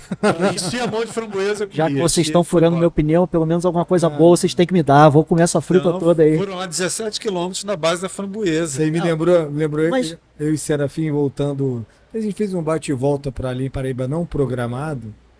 Voltamos, eu e ele. Kim voltou de mototáxi. Xinga até hoje por conta até desse hoje. passeio. Meu irmão, a gente voltando na merda, meu irmão, não tinha dinheiro para comprar comida, já tinha gastado, enfim. Achamos um pé de goiaba lá e tal. Ele falou, vamos comer. Primeira goiaba com bicho, você ainda tira o bicho, né? Segunda goiaba já foi com bicho, a terceira com bicho, porque você tá com fome. Ele falou, Verde, não, vai, pior que você comer uma goiaba com bicho é você comer uma goiaba com meio bicho. Cara, olha só. Bom, o outro meio bicho tu já comeu, né, cara? É proteína, meu irmão. Pô, embora. Pô, é o acampamento selvagem, que eu tinha pensado. Isso aí. Mas continua, Maneiro. cara. A gente tá no meio da tua viagem. Foi o primeiro perrengue que você passou mais ou menos nesse daí. Isso aí foi dessa garoteada, né? Porque eu peguei a confiança de todo o campo Foi inteiro. muito no início ou foi. Foi tipo 5, 6 dias. assim, Já tava, 15. sei lá, um terço aí, mais Mas ou aí menos. eu tava dessa Um garoteada por conta disso. Falei, cara, todo camping demora estrutura, então eu vou ficar carregando peso. E como era todo dia, tinha que pegar muita ladeira, todo dia era muita subida. Empurrei a bike pra caramba, assim, porque chegava a locais com umas rampas muito íngremes e pedra solta. Aham. Quem quiser dar uma olhada no meu Instagram lá, tá tudo nos istros, no destaque lá. Aí tem uns trechos dessa parte pedregosa. Aí você imagina, por exemplo, você tá leve fazendo MTB, tá em pé Vai agora, na pressão. mete o peso. Às vezes você tá andando tão pesado puxando o peso, você andando a 3, 4 por hora, que eu prefiro descer da bike e empurrar. Empurrar. Porque eu tô clipado, a chance de dar uma soltada Não vale a pena. e cair, eu falei, então É às vezes, um pô, desgaste de energia que não compensa. então, os perrengues foram esses, de muita subida, e eu aí, quando foi Tá, vendo mas- que era duro, eu falei, cara, eu vou tentar diminuir isso aí. No dia seguinte lá da pizza, que você ficou sem o café da manhã, você comeu framboesa ao Framboesa caminho e todo, barrinha de cereal. mas- e você foi para outro lugar de novo sem alimento, porque você não tinha onde comprar também para levar. Mas aí volta aquela questão que a gente tá falando da logística, de você ter essa coisa de mudar. Nesse dia, foi o dia que eu chegaria na Andorra. Eu sairia de Bagá e ia até Andorra. Era 60, 70 quilômetros até Do Andorra. principado lá, Do principal da Andorra. Aí, só que foram, primeiro, 19 quilômetros de subida com 1.300 de altimetria. Na base da framboesa e 2 barrinhas de cereal. E calor, foi finalzinho do verão. Aí quando virou pro outro lado, eu falei, pô, beleza, agora descida. A descida só pedregulho, assim, várias partes eu tive que empurrar para baixo. Era tipo atravessar Rio Seco. Gramado, Rio Seco, Gramado, Rio Seco, até chegar na estrada. Resumindo, eu cheguei num povoado chamado Tuixem, era 3 e tal da tarde. Eu só tinha andado 32 quilômetros. 3 e tal da tarde, Mais ou menos a Tuixem, metade. mais ou menos a metade. E eu olhei lá o Wikiloc que eu tava seguindo, né? O mapinha. Tinha uma serra para eu encarar ainda. Aí cheguei nesse Tuixem, um povoado muito pequenininho, aquelas casinhas de pedra, bonitinho. Cheguei e tinha um albergue. Aí parei no albergue e tal, já pedi um sanduíche lá, almocei o sanduíche lá, um bocadilho, que é o tradicional lá, né? Pode ser pão com presunto, pão com tomate, pão com queijo, vai variar. Ou Ramon, né? O presunto tradicional lá. E olhei, cara, um albergue, 3 e tal da tarde, albergue, 3 e tal da tarde. Tem vaga? Tem. Quanto que é pra dormir? 20 euros. Uma vaga, por favor. Aí eu não tinha pretendido ficar lá, dormir lá nesse lugarzinho chamado Tuixem. Aí já tomei uma cervejinha, falei, já vou ficar aqui mesmo, já pedi uma cervejinha, tomei uma cerveja. Aí dormi lá à noite, jantei nesse albergue, tinha um restaurantezinho, jantei lá. E já mudei, aí nisso quebrou, né? Aí nisso que os 19 dias foram virando 22 assim. Aí no outro dia eu fui só de Tuixem até Andorra. Aí foi muito legal, que aí eu pude encarar essa serrinha que faltava, aliás, uma serrinha linda, assim, tipo a Serra de Itaipava. Muito bonita, assim, uma região cheia de montanha, assim, pontiaguda, muito bonita e sem energia carro. recarregada. Aí acordei cedinho, aquelas primeiras luzes da manhã, mesmo sendo verão, né, aquele geladinho, valeu a pena demais. Tem vídeo, Marcelo, no YouTube, não? Essa parte está no Instagram. Tem alguma coisa, eu tenho, aliás, a Transpirenaica tá toda no YouTube da Diário TV, que é onde eu trabalho. Se botar lá cicloviagem Transpirenaica, vai rolar o meu vídeo. Mas no meu Instagram tem o dia a dia, se eu fazia esse resuminho diário, legal, esse dia lá antes da Andorra. Então eu pude chegar na Andorra, foi legal porque eu peguei essa serrinha que eu deveria ter feito no dia anterior cedo, subi tranquilão, foi fácil de subir até porque eu estava renovado, tal. Pô, valeu a pena. Valeu a pena demais. Plano B. E cheguei na Andorra, tipo, 1h pouco da tarde, assim. Cheguei na Andorra, que aí quando eu subi essa serrinha, aí depois desce para outro lado, chega num lugar chamado Lacé d'Urgé, e de Lacé d'Urgé para Andorra, se eu não me engano, são 12 ou 14 quilômetros, mas quase plano, você vai pegando uma subidinha assim que você nem percebe. Aliás, o Marc Soler, que acho que hoje ele está na Ineos, não sei onde está o Marc Soler, foi da Movistar. Ele é da região da Andorra, ele sempre treina nessa estadinha, já vi os vídeos dele treinando lá. Então você pega esse estadinho, cheguei na Andorra, comecinho da tarde. Eu sei quem é, só não sei que ele tá lá, cara. Mineiro gostou do tal do Lepau, que ele falou que ele quer ir lá. Lepau. Tu tá com isso na cabeça, não pensa? Não, que tu fez uma cara de alegre. Não, eu falei que a quinta série aflorou aqui, cara. Foi só isso que eu falei, velho. Igual o Lepi Roquele com o de professor. Aí, olha só como é que a quinta série aflora. Eu tô falando, galera. Aqui, deixa eu aproveitar que a gente fez uma pausa aqui. Pessoal, olha só. Eu não. Primeiro, que se você tá assistindo o vídeo e não pegou o início, por favor, se você ainda não curtiu, deixa a curtida, que isso é importante pra gente e não custa nada pra você. Então faz essa gentileza que a gente agradece. Se você quer apoiar a gente financeiramente pra gente poder estar melhorando a estrutura para trazer entretenimento pra vocês e informação como essa que a gente tá trazendo hoje, que tá fantástica, por favor, nosso Pix tá aí, tem o QR Code na tela, tá? Tem aí também, ó, contato vem na roda@gmail.com ou o apoia.se/vem na roda. Você pode dar uma ajuda bacana pra gente, a gente agradece, mas eu tava querendo dizer, era o seguinte, a gente vai dar uma olhada no chat daqui a pouco, tá? Então, se vocês têm perguntas, pode fazer no chat, a gente sempre dá essa atenção, quem acompanha a gente já sabe mais ou menos como que a gente tá fazendo com o chat, então pode participar, daqui a pouco eu vou interromper de novo o Marcelo e a gente vai olhar o chat como que ele tá aqui. Beleza? Era só isso que eu queria dizer. Marcelo, a gente tá mais ou menos já estamos indo pro final, cara, pro horário aqui do podcast, e a gente já falou do teu perrengue. A logística, que eu achei muito bacana, você passou umas informações, cara, muito interessantes mesmo, para quem tá pensando em fazer. Algumas dicas que valeram bem a pena você ter falado. A gente já falou de alguns perrengues do teu, já lá na Europa, para começar a cicloviagem. A gente já falou de uns perrengues aí, de comida, de pneu furado e tal, mas em relação à tua perna, quando eu digo perna, pulmão e tal, você chegou a ter algum perrengue de você falar assim, meu irmão, tô cansado, ou foi tranquilo? Cara, foi muito tranquilo. A gente volta à questão da idade, a gente fica feliz por causa disso, né? A gente não é mais nenhum garotão, mas quando você se dedica ao que gosta, e a cicloviagem, por mais exigente que ela seja, e você se condicionar antes, preparar antes, você não pode ir zerado. Fiquei 3 meses sem pedalar e vou encarar uma dessa, aí vai se arrebentar. Mas você fazer uma preparação antes, e uma coisa que a gente aprende com a idade também, é saber dosar. Eu aprendi uma coisa no montanhismo, um amigo meu chamado Valdemiro Teles, 81 anos, já fez tudo de montanha que você imaginar aí, e quando eu conheci o Teles lá, em 2005, ele me deu uma dica do montanhismo que eu levo para o ciclismo. Comece como um velho para terminar como um novo. Pô, verdade, cara. Então não adianta você estar querendo arrebentar e no final terminar arrebentado. Então a cicloviagem eu fui aprendendo a dosar. Tipo assim, eu tenho o dia todo para fazer essa distância programada aqui. Então não adianta eu querer me matar e eu vou curtir e vou dosando. Na travessia dos Pirineus, na Transpirenaica, 2 dias, no final da etapa eu estava muito cansado, mas no outro dia eu estava renovado. Foi no dia que eu entrei no Parque de Ordesa e Monte Perdido. Anote esse nome aí, Ordesa e Monte Perdido. É o lugar mais bonito da travessia dos Pirineus, é no meio do caminho. uma região montanhosa espetacular. Foi nesse dia que foram mais ou menos 40 quilômetros, um pouco menos, com 3.000 de altimetria. Aí quando você sobe isso tudo, aí você desce um vale. Como eu inventei de sair da rota para poder explorar o Ordez e Monte Perdido, eu peguei mais uma subida. Então eu cheguei no final do dia, eu estava bem cansado. 40 km com 3.000 de altimetria é muito. Não, e pesado, com a bike pesada. Com a bike Esse é o pesada. porém. Então eu cheguei no final da tarde, Pesado que você fala para as pessoas terem referência, mas 30 e tantos quilômetros, 30 e tantos quilos tudo. Quase da bike. o Bike dobro. e tudo lá. Você dobrou o peso da bike aí. Tá aí. Então, nesse dia eu cheguei muito cansado, mas cheguei lá, fiz o meu rango, que eu sempre preparava lá, descansei e no outro dia estava 100%. E quando eu voltei da França, dessa cidadezinha de Laruns, eu voltei por um outro caminho, que eu não queria voltar para a Espanha pelo mesmo caminho que eu já tinha feito pelo Portalet. Aham. Então eu saí de Laruns, fui pro Col de Mary Blanc, que aliás também esse ano passado passou o Tour de France lá, o Mary Blanc. Subi o Mary Blanc, desci o Mary Blanc e voltei para a Espanha pelo Somport, que também já passou a volta da Espanha, o Tour de France. E essa volta deu 97 quilômetros com 2.500 de altimetria, num dia quente.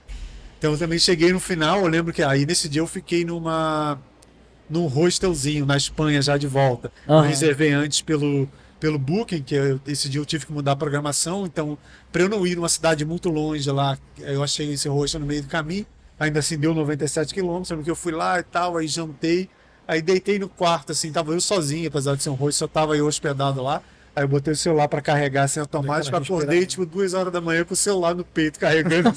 Então, nesse dia Apagou, né? apaguei assim total, tipo assim, acho que eu tava falando com a minha esposa e de repente eu apaguei com o celular no peito. O acordei. disjuntor fez assim. Mas no outro dia tava novo, aí descansou, no outro dia, vamos embora. uma pergunta, você levava mais dinheiro, cartão de crédito, como é que funcionava isso, as despesas do dia a dia?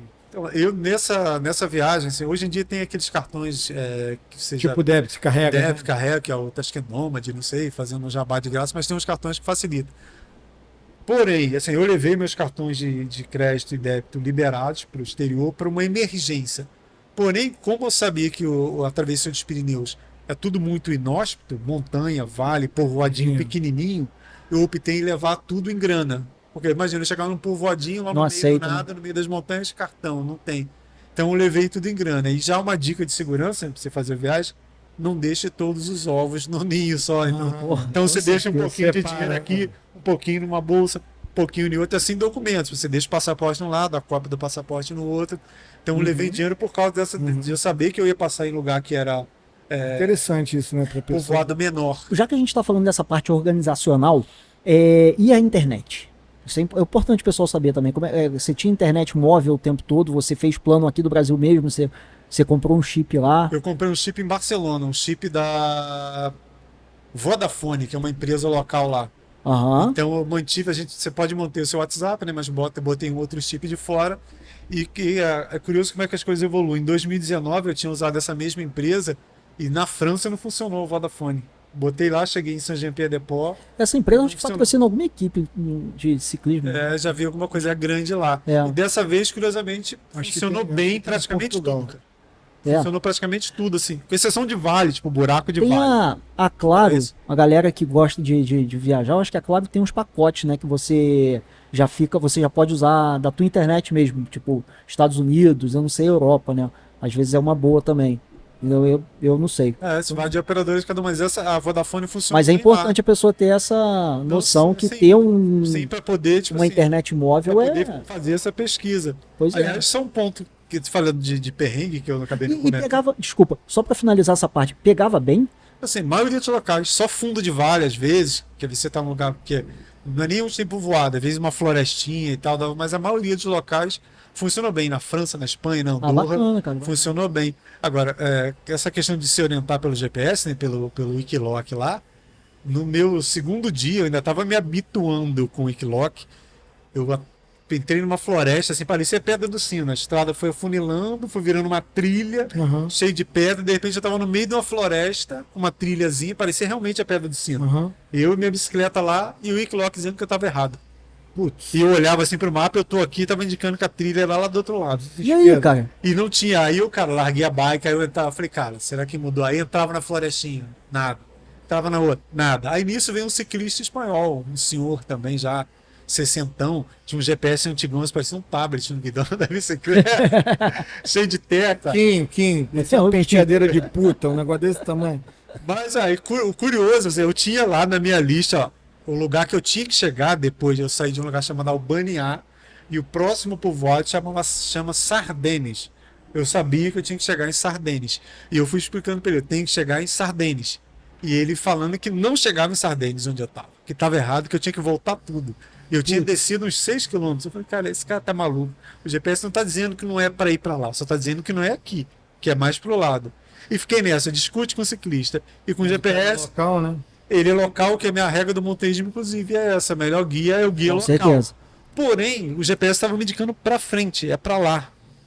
E eu falei, cara, eu não vou voltar 6 quilômetros montanha acima. Aí depois que ele foi embora, eu agradeci. Eu falei, quer saber, eu vou meter o pé ladeira abaixo, isso vai me levar em alguma estrada grande, e lá eu descubro. E daqui a pouco eu andei. Você seguiu o teu instinto, né, cara? Não, e aí as trilhas, era uma trilha até batida. Aí de repente, tipo assim, 1 quilômetro depois o GPS. Plim, você está no caminho. Você falou, ué? Foi algum problema Algum de sinal de problema GPS, na de verdade, sinal, né, cara, de ou antena. talvez, como essa viagem que eu me baseei do Zinastre foi de 2012, talvez mudou alguma coisa na trilha ali, Pode ficou ser. indicando ali. Aí de repente alinhou, aí eu falei, Cara, deu certo. pode ser do próprio terreno. Por exemplo, lá em Mariana, no Iron Biker, tava todo mundo reclamando da marcação de altimetria no GPS, ela tava louca, de todo mundo tava louca. Cada um que você perguntava tava um número completamente diferente do outro. Eu não sei se o terreno lá, que tem muito ferro, muito minério, pode interferir. Eu sinceramente não sei, às vezes é alguma coisa disso. Agora, eu acho um detalhe importante, você falou aí que você deixou a bike e subiu um pouco a montanha para ver e tal, mas pra galera entender, pô, você tem uma baita experiência de montanhismo, né, cara? Sim. Tipo, eu não sairia de uma trilha principal pra olhar e me perderia fácil, assim, Não, eu acho que não é. eu vi umas picadas, assim, parecia uma trilha. Apesar de eu achar ruim pra bike, eu falei, de repente pensei, uma vez fechou um mato, caiu um mato ali. Aí deixei a bike na principal, dei uma caminhadinha, aí vi que de repente não ia a lugar nenhum, voltei, fui pro outro lado, fiz a mesma coisa, e quando eu vi que não ia dar em nada, eu peguei a bike e fui embora e deu certo e alinhou o caminho. E mesmo nesse momento você não teve essa ansiedade que eu falei de tipo, cara, eu devo estar no lugar errado e o batimento começar a ficar um pouco mais alto. Como era o segundo dia, eu batei uma desconfiança do Wikiloc, dele tá funcionando ou não e tal. Eu falei, cara, o que é isso aqui? Eu nunca tinha dado erro, eu comecei a usar naquela semana, assim, efetivamente. E de repente, só que como eu tinha feito essa coisa de anotar e não sei o que, eu falei, vambora, eu vou sair numa estrada aqui, tá tão bom aqui, e eu olhando no coisa que. Aí nessa hora o sinal da internet sumiu, né? Que eu tava no meio da floresta. Aham. Aí eu falei, eu vou pra baixo e ali vai sair algum povoado, alguma estrada, e lá eu me organizo de novo. E aqui, curiosidade minha agora. Bússola, você leva alguma? Não. Analógico, total, nada. Né? Nada. Se precisar. É o papelzinho só com o nome do povoado e vai Também embora. não chega, você não chega a ficar no meio do mato total, assim. Pega alguns pontos de trilha, como eu falei, desse local é trilha, porque essa travessia, quando esse espanhol criou lá nos anos 90, ele baseou estrada de terra e trilhas. Então, alguns locais acabaram, talvez pela pouca utilização por parte dos ciclistas, fechando. Inclusive, se alguém algum dia tiver, me interessei pela Transpirenaica, quero repetir o caminho que o Marcelo fez, o do Zinastre, conversa comigo que eu já vou te dar dica de 2 locais para não passar. Porque, tipo, fechou total. Assim, teve um local lá, o 8º, 9º dia, não lembro exatamente agora, que virou uma trilha de montanha de verdade, assim, com uma estradinha, foi afunilando, só que fechou, assim, não dá para pedalar, tem que botar a bicicleta nas costas e carregar. 3 quilômetros. Bike total. Empurra e carrega. Tem local que tinha que botar a bicicleta no ombro com a bagagem e carregar, porque virou trilha de montanha. Ou seja, se um dia eu repetir essa travessia, alguém falou, e depois eu olhei no mapa, no lugar de você entrar aqui, você pega a estrada, corta esse pedaço e sai na frente lá. Esse Wikiloc, quando você está refazendo, você consegue colocar alguma observação que vai online para aquilo ou não? Ele só... Consegue. Aí depois, quando você fechar o seu caminho, e eu deixei o meu ligado a viagem toda, não fiz por segmento, a minha tá lá no Wikiloc de ponta a ponta, mas você pode ir marcando, tipo assim, interseção, problema, não sei o que lá, e depois quando fechar a sua travessia lá, a sua rota, ele vai entrar com essas observações. Eu tô perguntando porque o Gustavo até falou do Wikiloc, inclusive, se eu não me engano, ele até comentou que foi uma dica tua e tal. E eu sinceramente, eu não conheço esse aplicativo, eu nunca usei, né? Então ficou a dúvida, porque deve ser interessante, né? Por exemplo, você pegou uma rota de alguém já lá de trás e você já viu que teve problemas, aí você tem a rota nova, que é a sua, né? Então, por exemplo, uma terceira pessoa, ela pode ver as duas rotas e ela pensar assim, qual que eu vou escolher, entendeu? Qual... E você pode sinalizar. Mas aí deve ter essas informações e tudo. Vamos dar uma olhadinha no chat como é que tá aqui, Marcelo? Vamos ver se tem alguma... Vamos lá. Fala, PC. Enrolou? Mete bronca, cara. Não, tranquilo. Galera, o Alvará do PC venceu. A esposa dele falou que ou ele vem pra casa agora ou ele vai apanhar. Então, um abraço, PC, boa noite. Vamos lá. Pessoal, aqui canal Bike Serra, Douglas, bora Mineiro, vamos lá. Edinho, boa noite, galera. Olhar de quem pedala, ó, o Juliano aí, ó. Boa noite. Mr. Bruno Mib, boa noite, parabéns, galera. Marcelão, o guru das cicloviagens. Conhece? MBL, esse aí também já rodou muito na Europa, cara. Fez muita coisa legal lá fora também. Ah, é? Morou aqui em Teresópolis muito tempo, agora tá em Niterói, mas desse jeito tava pedalando aqui em Tereu. Ah, é? Ele rodou na Inglaterra, rodou vários cantos também de bike aí. Aliás, faz bike e montanhismo, pedala, escala, carrega bike. Falando nisso, deixa eu te fazer uma pergunta. Você falou muito no termo cicloviagem e a gente fala muito em cicloturismo. Qual seria a diferença? Ou são sinônimos? São sinônimos, mas quando você dá você utiliza o cicloturismo, você acaba dando um olhar mais de observador, né? Mais de passeador, entre aspas. Então, basicamente a mesma coisa, mas no cicloturismo você dá uma ideia de ter mais o que ver, mais o que vivenciar. Entendi. Vamos lá, vamos continuar aqui. Pai dando boa noite. Aí, sem atraso, tá vendo? A gente atrasou um pouquinho, pai. Gustavão, do canal Corre Pra Cá. Fala aí, galera. Alexandre Alencar, boa noite. Tá aí, tamo junto. Caca Rising, boa noite. E ela botou aqui, ó. As vivências no cicloturismo do Marcelo, fantástica. Fiz caminho de Santiago depois de ver sua história. Isso é maneiro, né, o Marcelo? Que legal, obrigado aí, cara. Né, você perceber que a tua vivência, o que você compartilhou, que isso influenciou na vida de alguém ao ponto daquela pessoa chegar e fazer algo porque viu a tua experiência. Isso é muito maneiro, né, cara? Acho que é uma das coisas mais importantes, assim. Eu fiquei muito feliz porque eu me inspiro em pessoas e gosto de inspirar pessoas. Inclusive, essa viagem, eu descobri ela graças ao Rodrigo Teles e a Eliana Garcia, que são do Clube do Cicloturismo do Brasil. Eles fizeram a parte do meio da Transpirenaica. E lá no começo, quando eu tive essas dúvidas de onde dormir e acampar, eu mandei uma mensagem para eles pelo Instagram e o Rodrigo me respondeu, me explicou. Ou seja, eu me inspirei na viagem deles, fiz a minha, baseei no do Javier.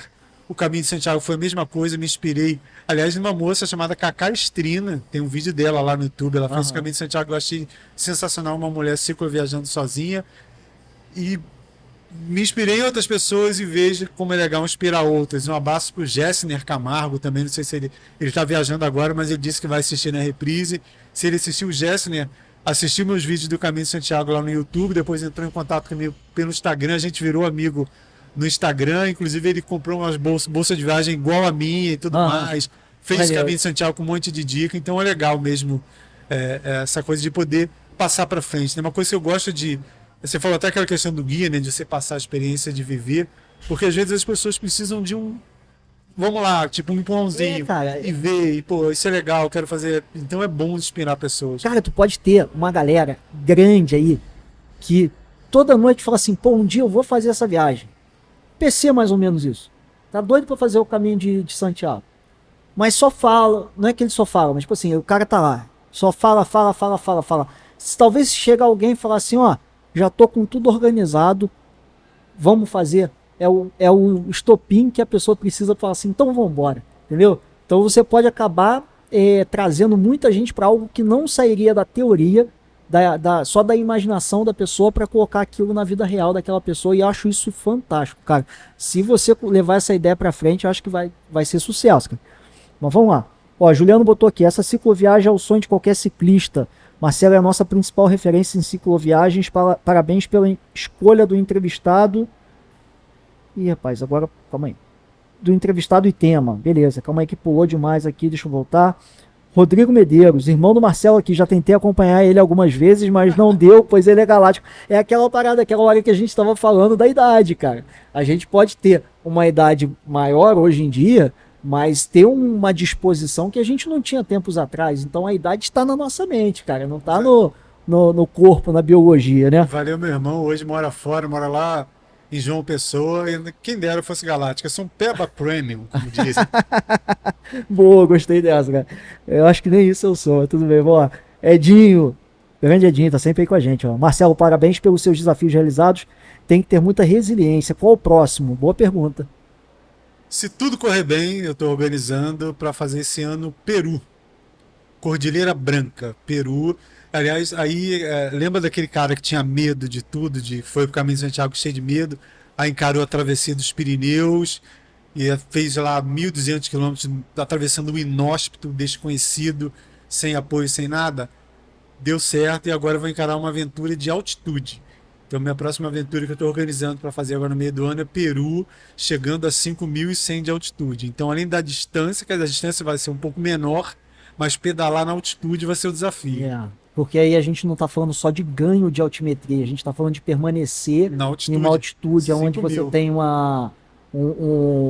oxigênio mais rarefeito, vamos dizer assim, né? Você tem a gente tem dificuldade de captar o oxigênio nessa altitude. E aí, cara... E eu já tive uma experiência... literalmente aventura. E é totalmente fora da minha zona de conforto. Totalmente, porque apesar de montanhista e tudo mais... Quando você fala em altitude, eu tive uma experiência de altitude em 2010 na Bolívia. Eu tentei fazer uma montanha lá, o Huayna Potosí. Deu ruim para mim, 5.200.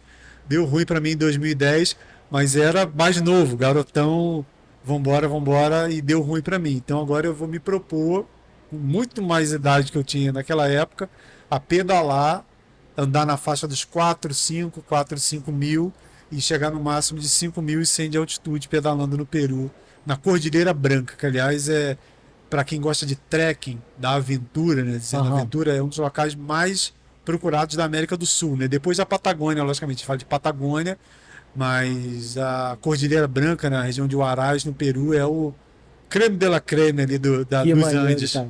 Pô, tomara que dê certo, Marcelo, porque a gente está aí para vivenciar as suas aventuras através do seu olhar e passando aí pra gente.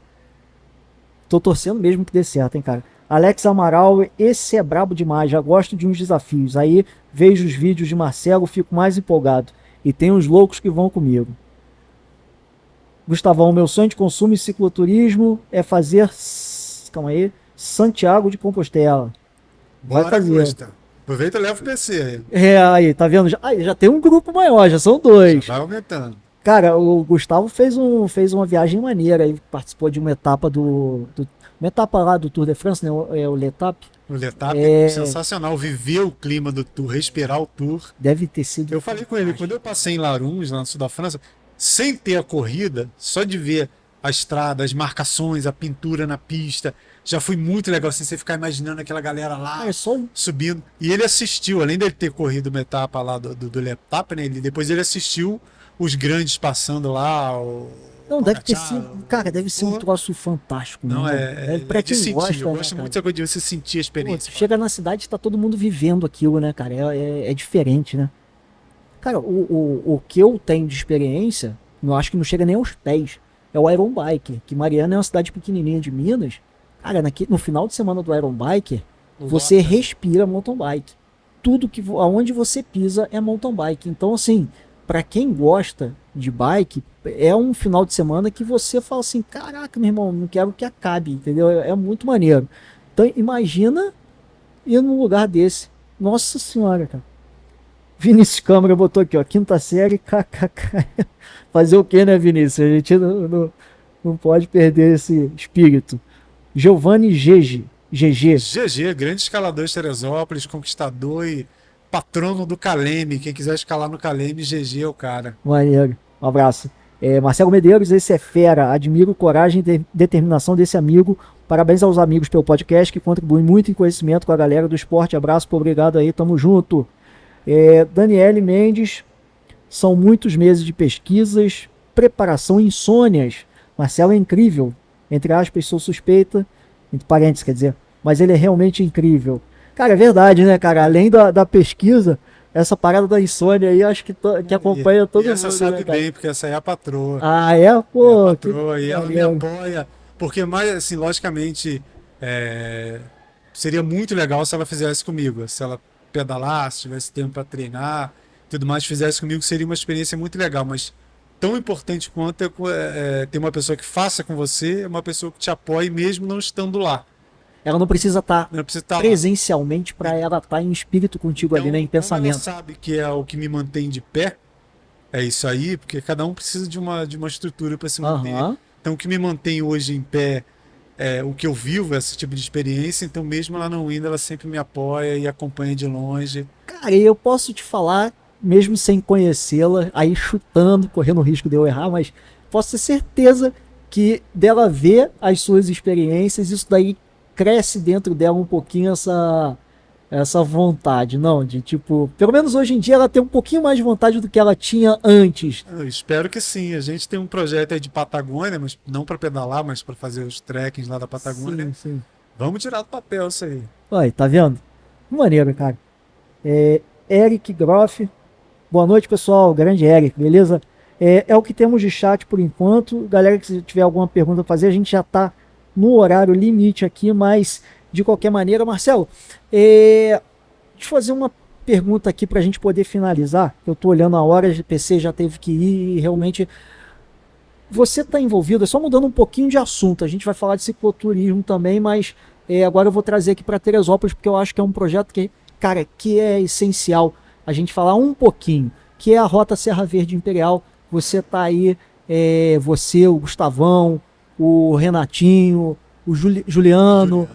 Eu tô esquecendo mais nomes, eu tenho certeza que tem a galera aí do Silva do turismo. Isso. Por trás tem o George, o Alexei fazendo a parte de isso arte visual aí. Do site. E, então, cara, que maneira essa iniciativa de vocês.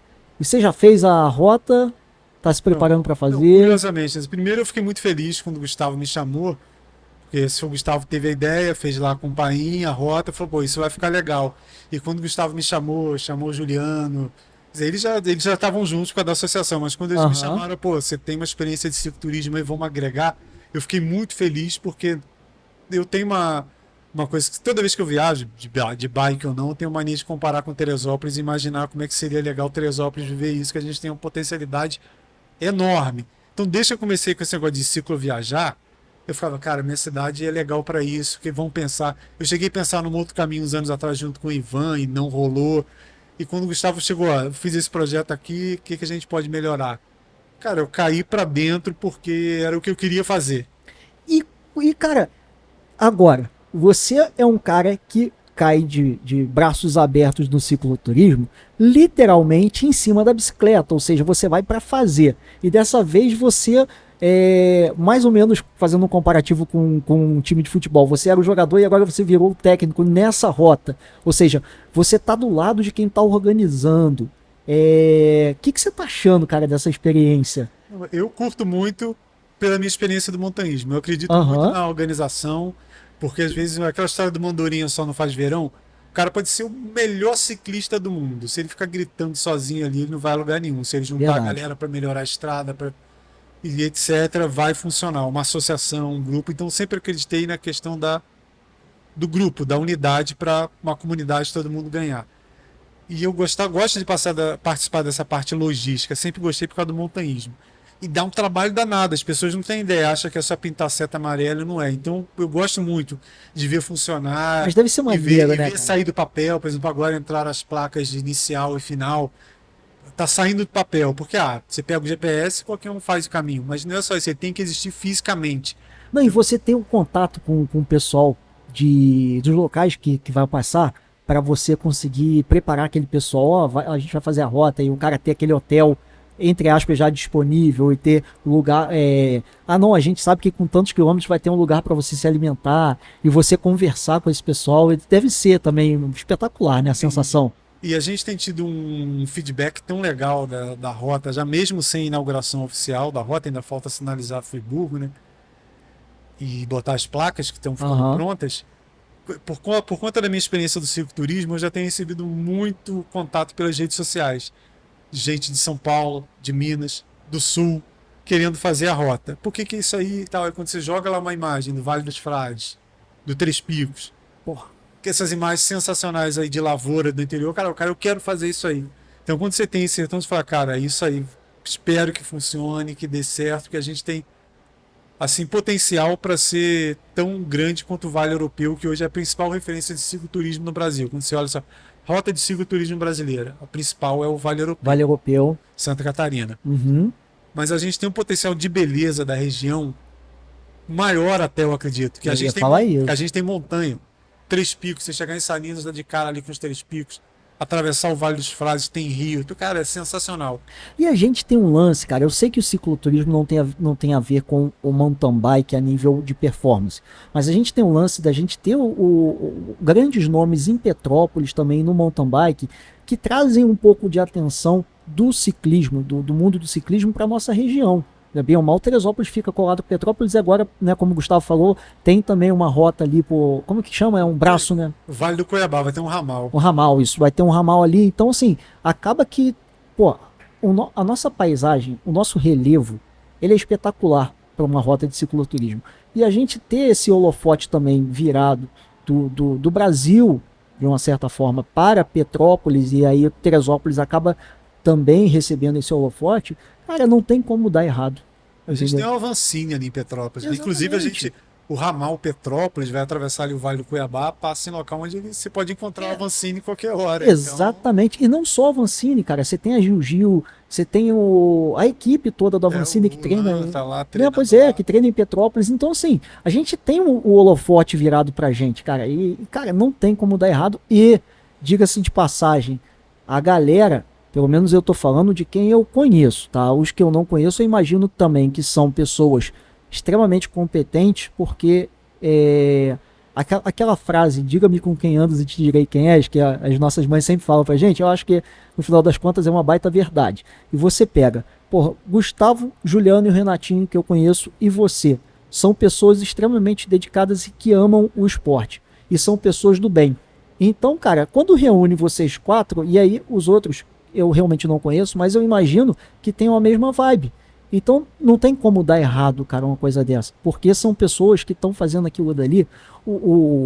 Né, aí a gente está falando o Jorginho, o Alex eu também conheço, acabei deixando de fora, mas enfim, são ciclistas, são amantes do esporte, estão fazendo isso, cara, literalmente por amor ao esporte, por amor ao que estão produzindo. Então, cara, muito maneiro. E a sensação de você estar do lado de cá é tão boa quanto tá pedalando?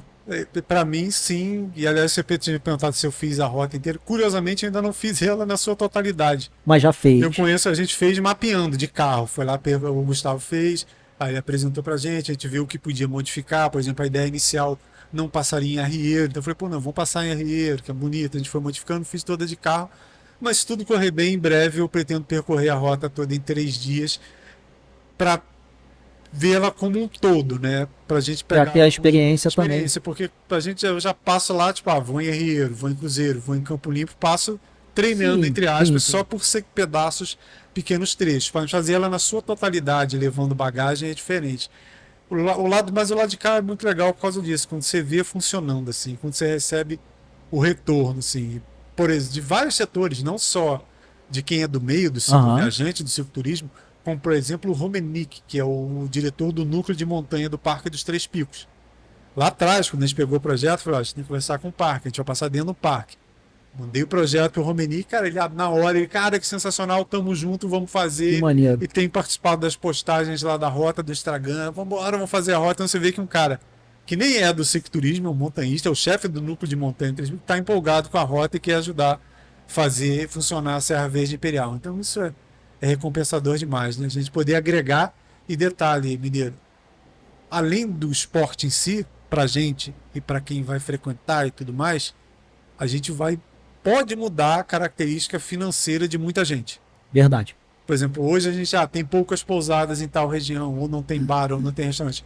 A partir do momento que aumentar o fluxo de viajantes de bicicleta passando lá, vai aumentar o número de pousadas. Então a gente vai melhorar o comércio local, vai incentivar a criar uma pousada. Você pode mudar a realidade de um povoado ali. Povoado, de uma localidade. De uma localidade, sim. Espero que essa é uma ideia, assim. A gente chegar daqui a 10 anos, a rota consolidada, ter lá em Sumidouros, hoje tem uma pousada de Sumidouros, ter lá 3, 4 pousadas de Sumidouros. Sim.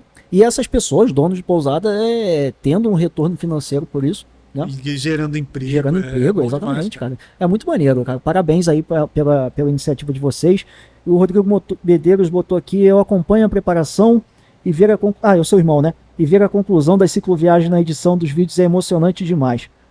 Com certeza. Marcelo, a hora já está realmente adiantada e daqui a pouco quem vai ficar sem alvará sou eu.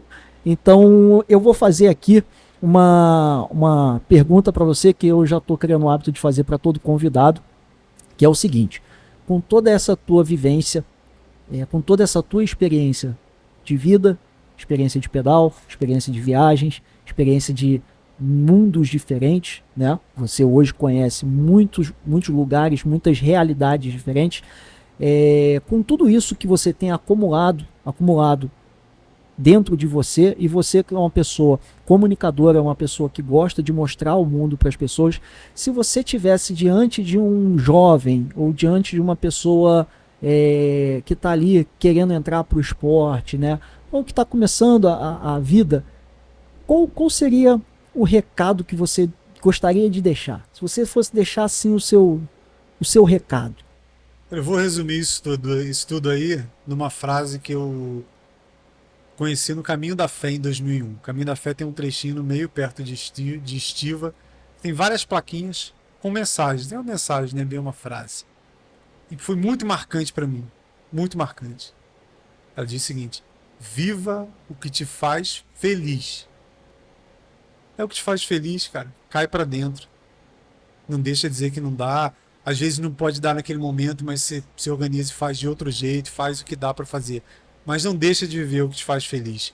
Porque às vezes você tem uma oportunidade na mão e não vive, e depois já era, já passou.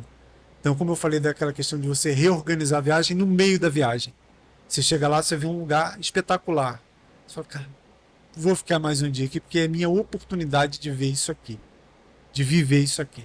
Às vezes eu fico com medo, não vou. Às vezes a pessoa deixa de viver por medo. Lógico que a gente tem que ter precaução, tem que ter organização, mas não pode deixar o medo extravar. Viva o que te faz feliz. Bacana, Marcelo. E é isso aí, cara. É a tal da resiliência e a gente ficar esperto no nosso plano B, né? Saber lidar com as dificuldades da vida e enxergar o tal do copo meio cheio ou copo meio vazio, né? Essa que é a verdade. Exatamente. Marcelo, cara, brigadão pela tua presença. O chat realmente a gente acho que finaliza por aqui.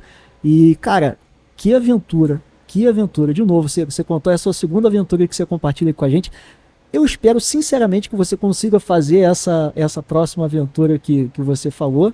E que você possa vir aqui pra gente conversar, que nosso podcast ainda esteja de pé, né? Pra gente poder sentar aqui e conversar sobre como foi a sua aventura e como que você concluiu com êxito, que com certeza você vai conseguir.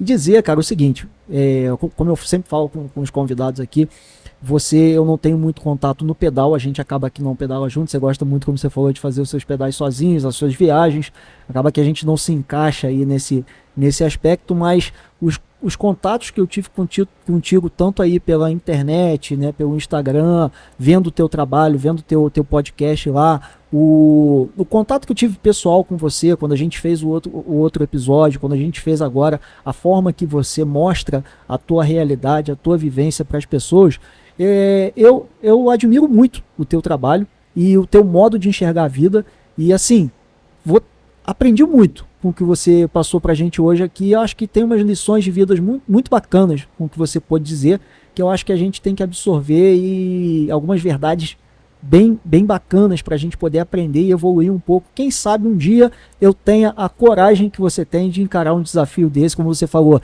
a gente chama de aventura, mas tem que ir muito além disso, né? Porque você tem que ser um cara... Você não pode simplesmente cair de cabeça, você tem que se organizar para fazer aquilo tudo mais. Quem sabe se um dia eu vou ter coragem de encarar uma aventura dessa como você encara. E obrigado. Valeu pela presença.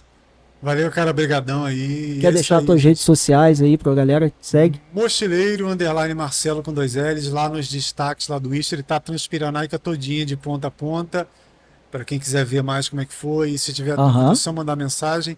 E é isso aí, cara, tem que viver. E eu, sem querer, acabei fazendo uma aventura que nenhum brasileiro fez até hoje, pesquisei pra caramba. Você foi o único brasileiro que fez a travessia de ponta a ponta. Os que fizeram, o Rodrigo Teres, Eliana, a Renata Falzoni, fizeram só um meiozinho ali, que é realmente a parte cênica mais interessante. Mas fazer de ponta a ponta acabei sendo o único, mas espero que outros brasileiros façam essa rota em breve. Que maneiro. É o nome de Teresópolis pro mundo, meus amigos. Galera, Marcelo, novamente, obrigado pela presença. E, pessoal, pelo adiantar da hora, uma boa noite para vocês e fomos! Um abraço!